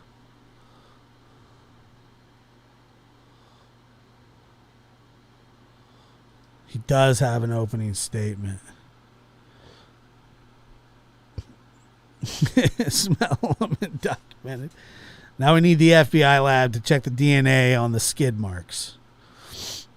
Yes, he does. Hi, Your Honor. Do you like my suit? I wore it. I dressed up properly. Why did you wear that to court today? Why did you wear that to court today? You had a suit provided by the taxpayers of this fine town, and you showed this. You chose to wear this. Through all of the advantages, the disadvantages, you were advised of things, including the charges that you face, the penalties that go along with them. We discussed the difficulty of representing yourself. You made a deliberate choice to waive your right to an attorney, which this court honored and granted. And you, Mr. Brooks, don't interrupt me. Yeah, Mr. Brooks. Shut up. Okay, now we're that's at least the second time. So don't interrupt me. I'm going to continue with these proceedings. Even though you're mild-mannered, even though you're speaking in a soft tone of voice, the conduct still has the same effect. And that's to disrupt, to delay, and to show disrespect for the court proceedings. It is not. It is not my Mr. intent. Brooks, It is not please. my intent. I'm not going to force you to sit down. You're welcome to sit down, but I am instructing the jury to come out. You, at your peril, run the risk of me admonishing you in front of them. He doesn't know what admonishing means. And neither do I. So, there. I don't want to do that, sir. I'm seeking to merely understand. Sir, I cannot give you legal advice. I cannot give you the understanding that you want. I'm All not right? asking for legal advice. I cannot explain court procedures or the law to you. So with that, Mr. Brooks, that's another interruption. You keep going. Stop. I'm seeking merely to understand, Your Honor. I don't understand the nature and cause of the charges. Mr. Brooks, I've already dealt with these. I'm trying to bring up the subject matter Mr. Brooks, jurisdiction. if you keep interrupting me, then you will forfeit your right to be present because you're showing through your conduct that you will not follow the most simplest rule of civility in a courtroom, and that's by not interrupting. You continue to interrupt. It's been a couple of minutes since we've been on the record, and there's been a number of times you've already interrupted me. You claiming to not understand and you wanting to discuss subject matter jurisdiction, do not, it's just a tactic by you. The fact that you are doing that demonstrates to me that you came back over here, right, with absolutely no intention of following the rules. If that's what you want to say, that's your assessment. It's not accurate. Well, my assessment will stand on the record, sir. It's based on my observations. My assessment is you're an a-hole. And So at this point, Mr. Brooks, I respectfully object stop to that. interrupting me, please. You don't get to object to her opinion. Where's your objection sign? You got to use that. I merely Stop just seek to interrupting me, understand. sir. I'm not. I don't know exactly. I don't know if he can come back like a couple years later and say like he had ineffective counsel Because that's exactly what he has, ineffective counsel, because he's an idiot. If you have an objection, write it down. I thought that applied to me being. It's applying right now since you keep interrupting me while I'm talking. So what is the purpose of me being present if I'm not able to ask simple questions that I do not understand? Mr. Brooks, I've been I'm not more asking for than legal patient advice. with you. And I agree. The issues that you... Yeah, Margaret, I don't know why he's not getting contempt. She could slap him with contempt, and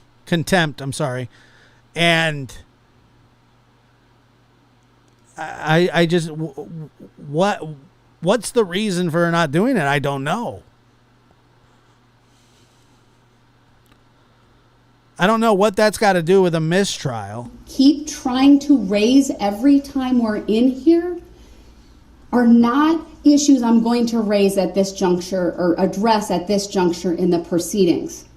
Is there All right, a reason I've why? I'm not giving you advice. I'm not explaining the law. I don't need to do any of that, sir.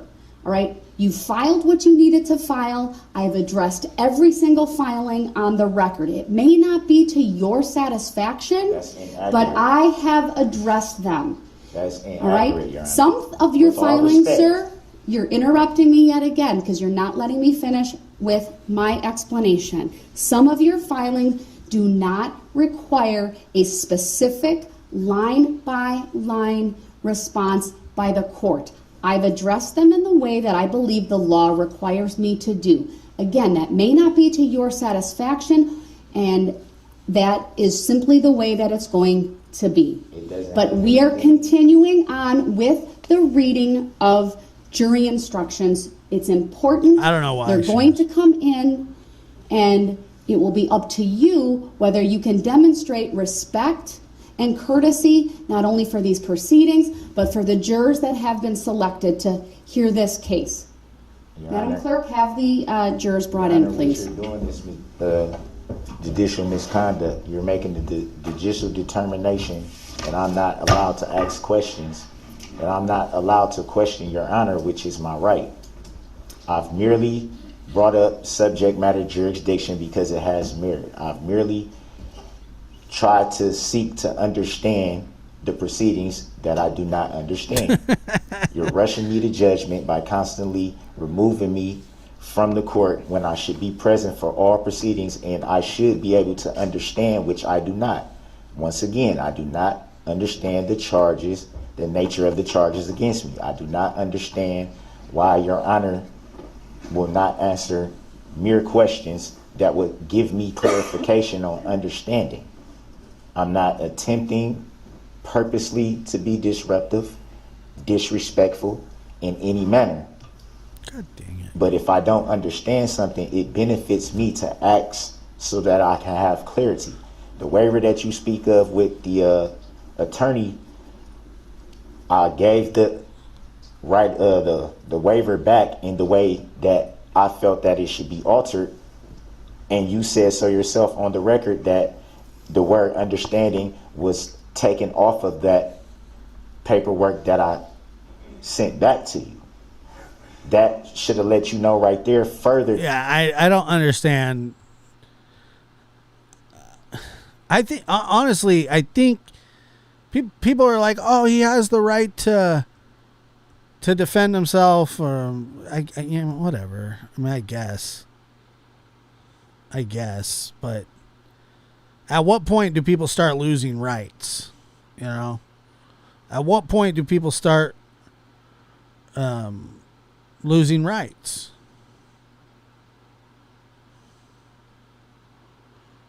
You know what I mean?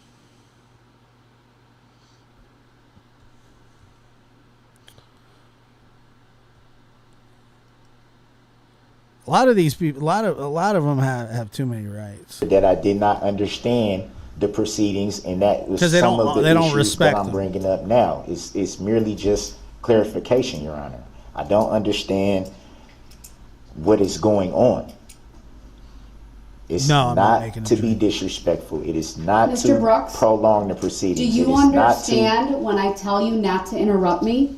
No, Do you no, I did not. understand when I tell you you need to follow the rules of decorum? Why would he? I believe you do. Please sit down. The jury's coming in.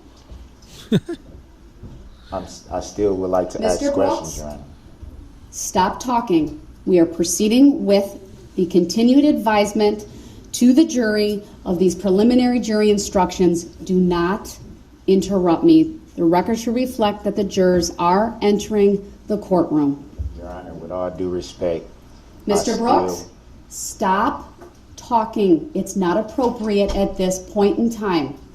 You'll have opportunity later to raise other issues, but the issues that you seek to engage with this court are issues I've already addressed. You have not. You have not shown proof. Mr. Brooks, you have the not jury shown. is in the courtroom. I understand that, You Your Honor. continue to talk despite being told to sit shut down up. and to pay respect to this court, to these jurors, to the process. It is my right to stand or to sit, Your Honor. It's my right. Mr. I'm Brooks, merely you exercising can my stand. right. You need to be quiet. Thank Your you. Honor, Your Mr. Honor. Brooks, please stop. I'm going to continue with the instructions. If you interrupt me, you will run the risk of being taken to the courtroom next door. I'm seeking to understand, Your Honor. Mr. Brooks, final warning. I'm seeking to understand, Your Honor. It must be some clarification. Mr. Brooks, I want you here. I want to Stop interrupting me. Oh, you want to be here? You want to be on trial for mass murder? You were quiet. I didn't. Mr. Brooks, stop talking so I can read through the instructions. Yeah, Mr. Brooks, shut up. Ladies and gentlemen of the jury, I'm going to continue with the jury. He really is. He's the worst. Like, does it get any worse than this guy? I don't think it does. As to count 38, you should find the defendant guilty of first-degree recklessly endangering safety as charged in count 38. If you are not so satisfied, you must find the defendant not guilty as to count 38. If you find the defendant guilty of count 38, you must answer the following question, yes or no. Did the defendant commit the crime of first-degree recklessly endangering safety while using a dangerous weapon? Yes. If you are satisfied beyond a reasonable doubt that all three elements of first-degree recklessly endangering safety have been proved as to count 39, you should find the defendant guilty of first-degree reckless endangering safety as charged in count 39. If you are not so satisfied, you must find the defendant not guilty as to count 39. If you find the defendant guilty of count 39, you must answer the following question, yes or no. Did the defendant commit the crime of first-degree recklessly endangering safety while using a dangerous weapon?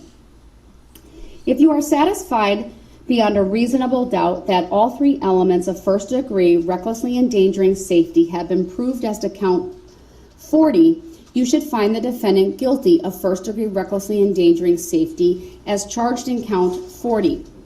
If you are not so satisfied, you must find the defendant not guilty as to count 40. If you find the defendant guilty of count 40, you must answer the following question, yes or no. Did the defendant... I really wish that she would have hogtied him. Like, I'm kind of bummed. Commit the crime of first-degree recklessly endangering safety... That's what I'm saying, Callie Dime. That's exactly what I'm saying. He ran over a bunch of people in a crowded area, and they're letting him pull this. I don't understand it. Like, I don't understand it at all. It doesn't make any sense to me. Safety while using a dangerous weapon. If you are satisfied beyond a reasonable doubt that all three elements of first-degree recklessly endangering safety have been proved as to count 41, you should find the defendant guilty of first-degree recklessly endangering safety as charged in count 41. If you are not so satisfied, you must find the defendant not guilty as to count 41. If you find the defendant specifically said. I do want I to. have a question though, okay? sorry. So that's okay. question though, okay? sorry. So that's okay. Ask what is getting up? What does getting up mean to you? Stagger back. So it would be fair to ask you then, does the video show you staggering back? It does. Does it show you being, as you called it, smacked? It does. Can we show her the video again? Go ahead. Play the video. You want it to the jury or to her? To her. All right. ask that we publish it. I think it's an exhibit, sir, and let's publish it, okay?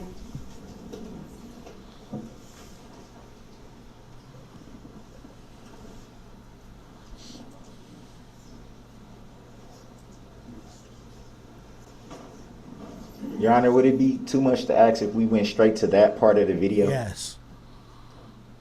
I don't know what part it is. I don't have the timestamp. I'm guessing this might be it right here. It's coming up. Let's just watch, and then we'll ask questions. We'll ask questions when we're done watching. So we're playing from 3 minutes and 9 seconds on Exhibit 3.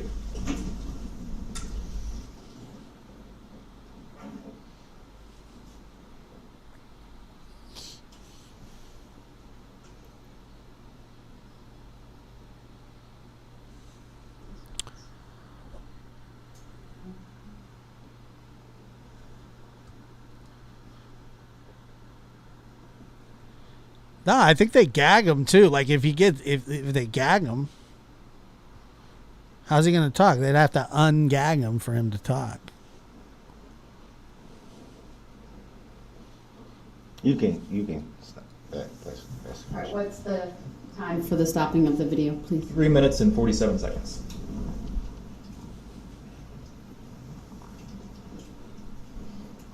All right, your question for her then, based on that? My question would be, you just viewed the video again. That'd be fair to say. I did. You just took a breath. Would that be fair to say? I'm an idiot. Would that be fair to say? At any time in that video, were you in fact smacked and staggered back? Can I tell the exact time? If you know, yes, go ahead. At 3:23. Can we see 3:23?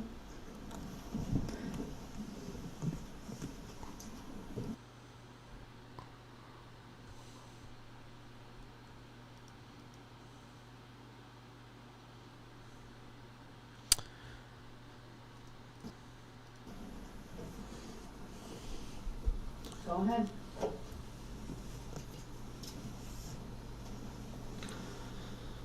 We'll start it a little bit before, so make sure to capture it. That's what I said, Callie Dime. I mean, like, yeah, he's 24. Okay. He's the one driving the car. We went from about 319 to 327. Thank you. Your question regarding the video, sir? My question again would be the same question. You just saw it again. In the portion of the video you just saw, would it be fair to say, on your part, your interpretation, that you were in fact smacked and staggered back? Yes. See, this is the kind of thing. This pisses me off too. Is the way that he's asking her that question. It's like he's trying to intimidate her. And I mean, that is not how this is supposed to go. That's not how this is supposed to go. I mean, he is. It feels like to me he's intimidating a witness here, and it's BS. Don't say any F's and stuff. Because, I mean, the fact that he's acting this way is not.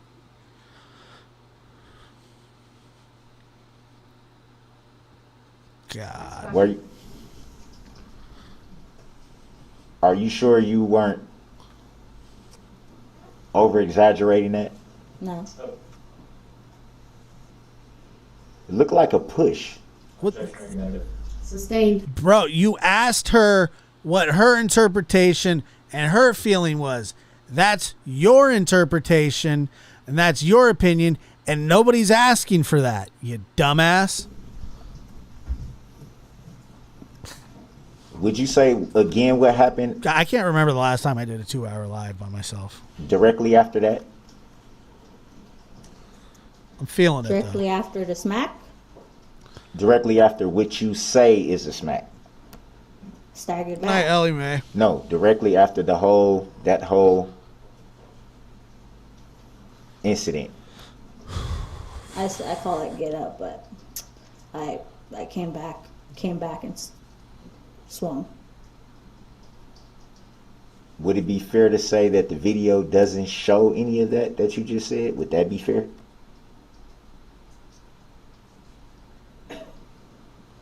Yeah, exactly. Like,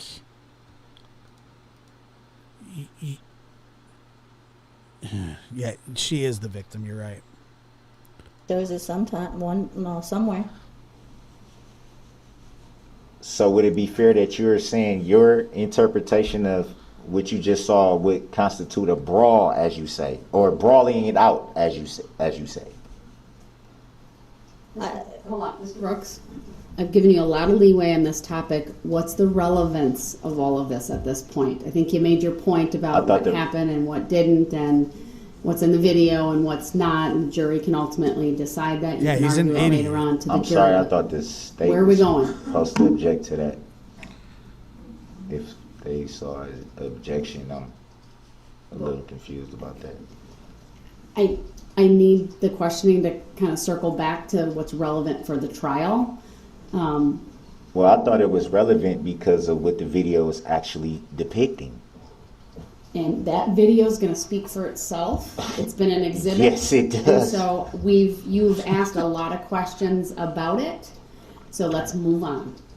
Under 906.11, that's my authority. I'm telling you to move forward. Next line of Did you questioning. hear anything after the, as you say, brawling out? Did you hear anything coming from the vehicle? Was anything said to you directly coming from the vehicle at that point?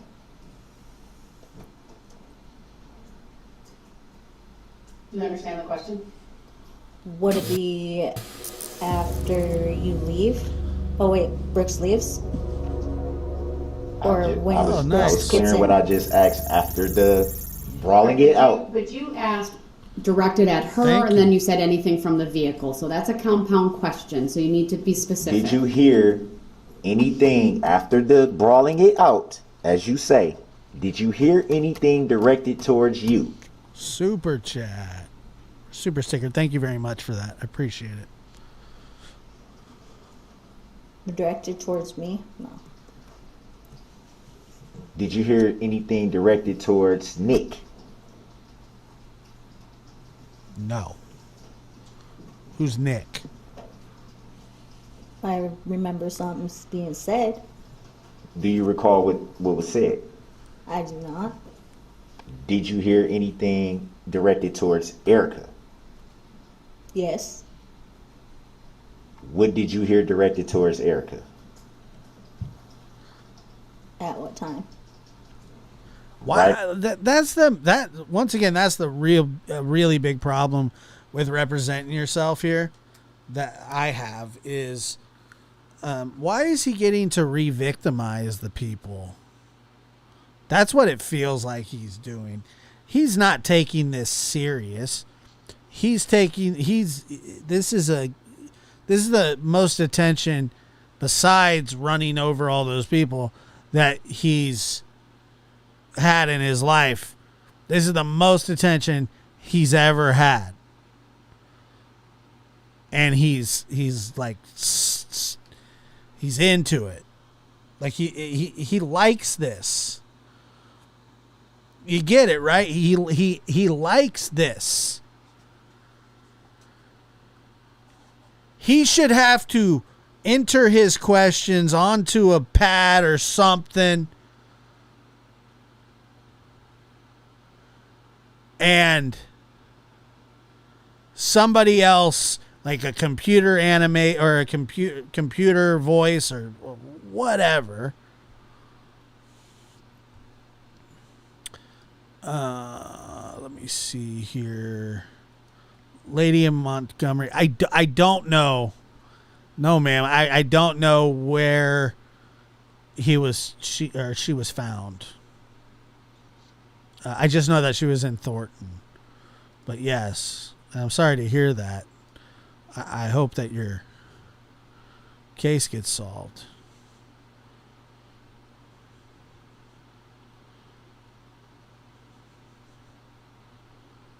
Right.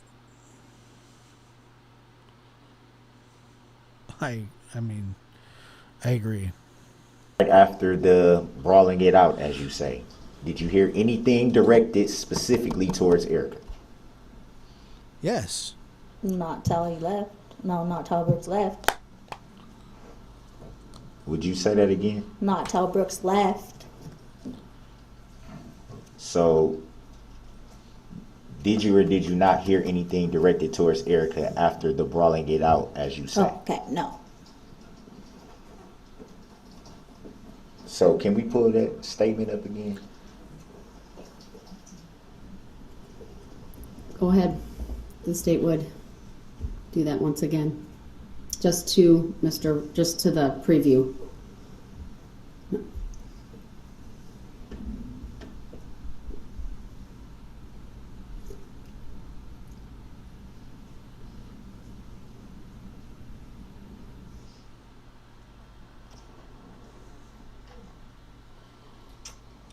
I'm reading directly from this statement where it says, Mr. Brooks, it may or may not be a statement, so you need to be accurate. I know He doesn't know what a statement is. you're referring to the police report. summary of the statement.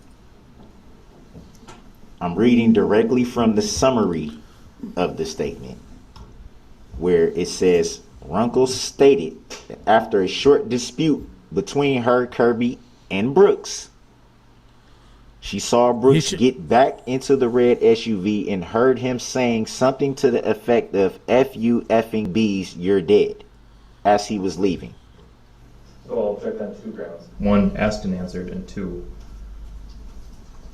this could confuse the witness because it's not.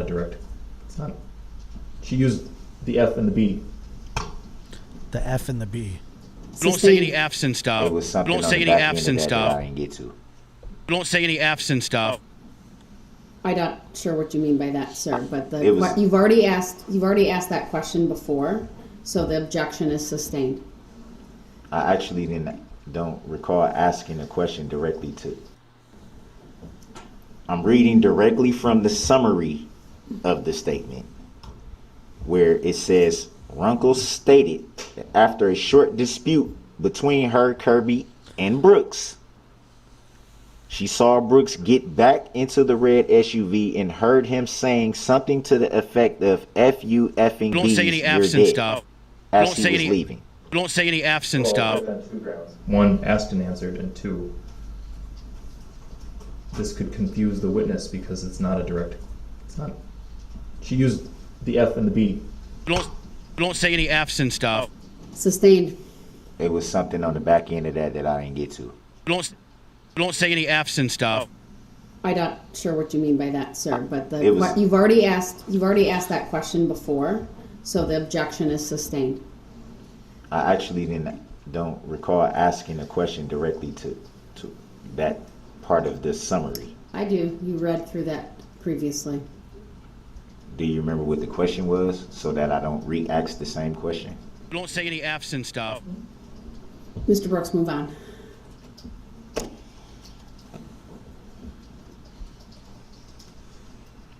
Did you ever hear something to the effect of "F you effing bees, you're dead"? Don't say any F's and stuff. At what point did you hear that? While Brooks was leaving.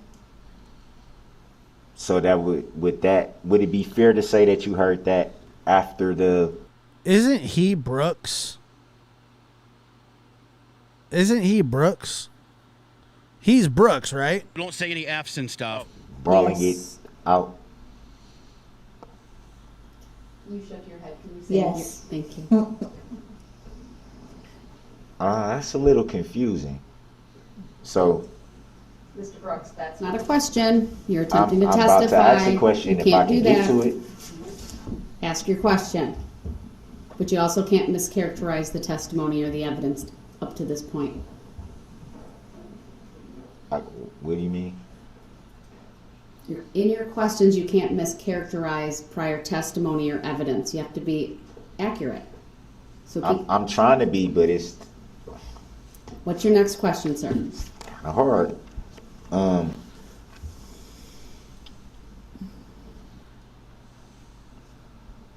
Just a quick second. Right, unless you have a different topic. It is.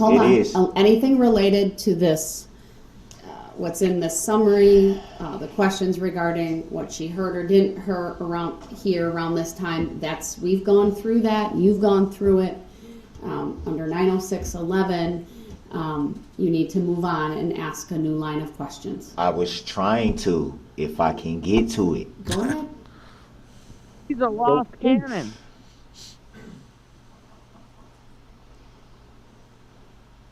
This part of the summary that I'm looking at now says Runkle stated that she did see pictures of Brooks following the Christmas parade incident via social media, and Runkle confirmed that was Brooks was the, well, I don't know, it looks kind of, I don't know if that's a mark on my screen that's going through, okay. I couldn't read it. I'll object. He's a lost cannon. There was a question there. Right. I didn't get to it yet. Well, then I'll object to the ongoing commentary with lack of any questioning. And I'll sustain that objection. He's a lost cannon. Oh, I do have a question. Mississippi Girl, thank you for gifting a You membership. said that you had known Patty L. Erica Welcome roughly to being a member. since you were rooming up at the women's shelter. Would He's that a be fair to lost say? cannon. He's a lost cannon. Do you have any idea why she would refer to you as Corey Gray? No. Because I go by that. So how close would you say you guys were? Close. Do you have any idea why he called you Amanda? Yeah, because that's my name. He's a lost cannon. Close, like hung out all the time, every day. We're close, dude. Move on. Yes.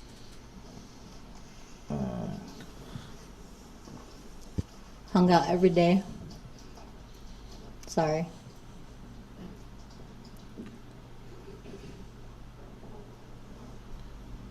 And do you know of any time before November the 21st of 2021? Do you know of any time before that Erica mentioned to you anything about the relationship that she had with Brooks outside of what you learned that day? Can you say that again? At any time before November 21st of 2021, did Erica ever confide any information to you before that day? She did. What was the nature of the information? It's not allowed to be brought up. She's referring to a pretrial ruling that she's aware of. Yep. So, you want to rethink asking that question, sir? Otherwise, I'm going to allow her to answer it. What pretrial? It's hard, that's real tough. I'm not going to state No, that I'm not. right now. Are we both privy to the same pretrial procedure? That's because God understands our human brain.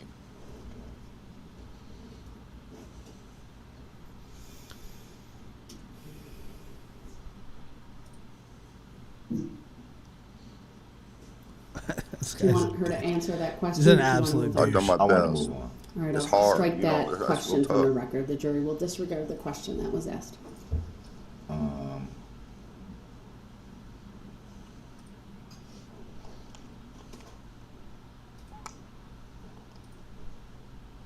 So I would want to ask, was there any, during the brawling out point, was there any interaction between the driver of the vehicle and Nick? There was. Do you remember what the nature of that interaction or exchange was between those two? I think that was the prosecutor, yeah. I don't know. He's so stupid. I just remember jumping in front. Do you recall any threats being made towards Nick or from Nick towards the driver of the vehicle? Oh, I do. Relevance. Overruled. She may answer. I do. Yeah. Do you remember what was said specifically? Yeah, she does. Not specifically, but I remember Brooks getting mad because Nick was coming to Erica's rescue. I mean, I find it so ridiculous, and I'm trying not to laugh about it because it's not like the situation's not funny. But think about oh my God, he's out of his friggin' mind, and the fact that people have to refer to him like he's not the one that did it is just stupid. I've done my best. It's hard, you know, that's real Right tough. along with Corey. Me. Do you recall any knife being involved in any of that situation No during knife. that exchange whatsoever? No knife. Were you aware that I was appreciate that. Thank you for saying that. why police was responding to that incident? I did not. Good night. Did you at any time have a knife during that? I agree with I this. did not. Red. Do you know if Nick had a knife during that incident? He did not. Do you know if Erica had a knife sorry. Do you know if Erica had a knife during that incident? Yes. She did not.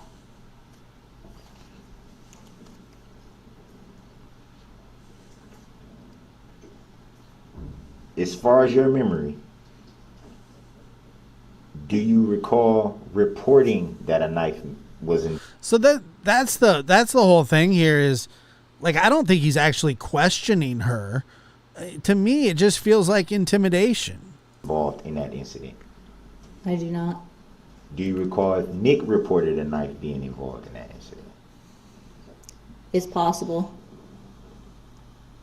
Do you recall Erica reporting that a knife was involved in that incident? I do not.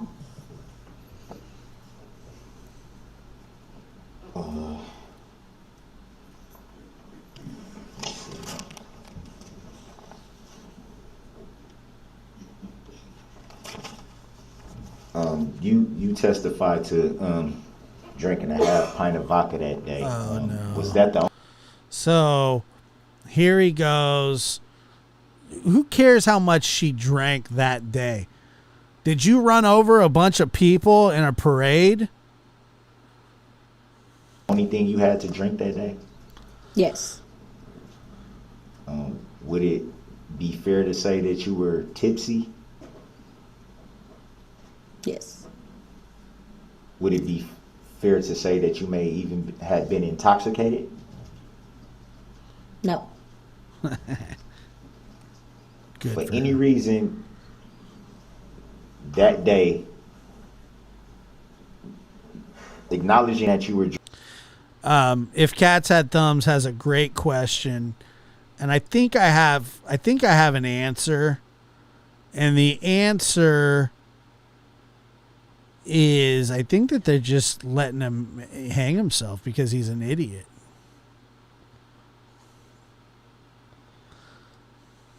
Calls himself Mr. Brooks in the third person. Yeah, they would have to object almost every single time, probably. Yeah, I would too. Drinking, would that have impaired your thinking of the situation in any way? No. So would it be fair to say that you were of clear and sober mind during that whole incident after drinking a half that's pint of exactly vodka? what he's doing. Yes. So there, to the best of your memory, there wouldn't be any reason why you may have left something out or maybe not been clear about anything that happened during that specific incident. Possibly left some things out. Do you remember what they might have been? No. Here's how you know that representing yourself is a bad idea. People who are lawyers don't even do it. Do you know the plaintiff? Objection. There you go. Previous reasons. Sustained. You can hear the judge. He goes, sustained. Have you ever seen the plaintiff? Objection. Sustained.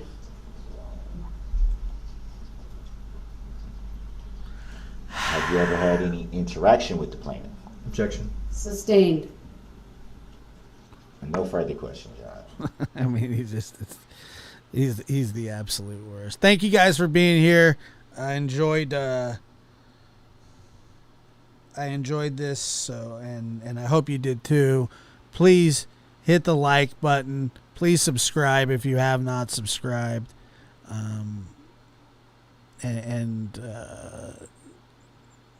The gifted memberships, thank you. The super chat, thank you very much. I appreciate that as well.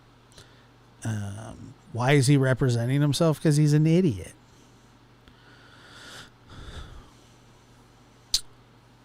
I was rescued from a home in Thornton a year ago. The case is still under investigation. That's terrible. I'm really sorry about that, Lady Montgomery.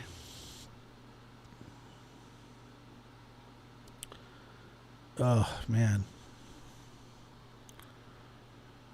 Yeah, I enjoyed it. It's a good time. Thank you. It's okay. Sometimes we got to swear. I swore a lot today, I think. Probably not too bad, but I definitely did. But sometimes you got to call a jerk off a jerk off. What are you going to do? Not a lot. Appreciate you guys.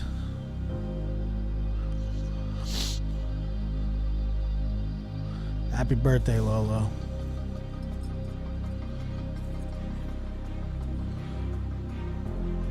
Take care, Janice.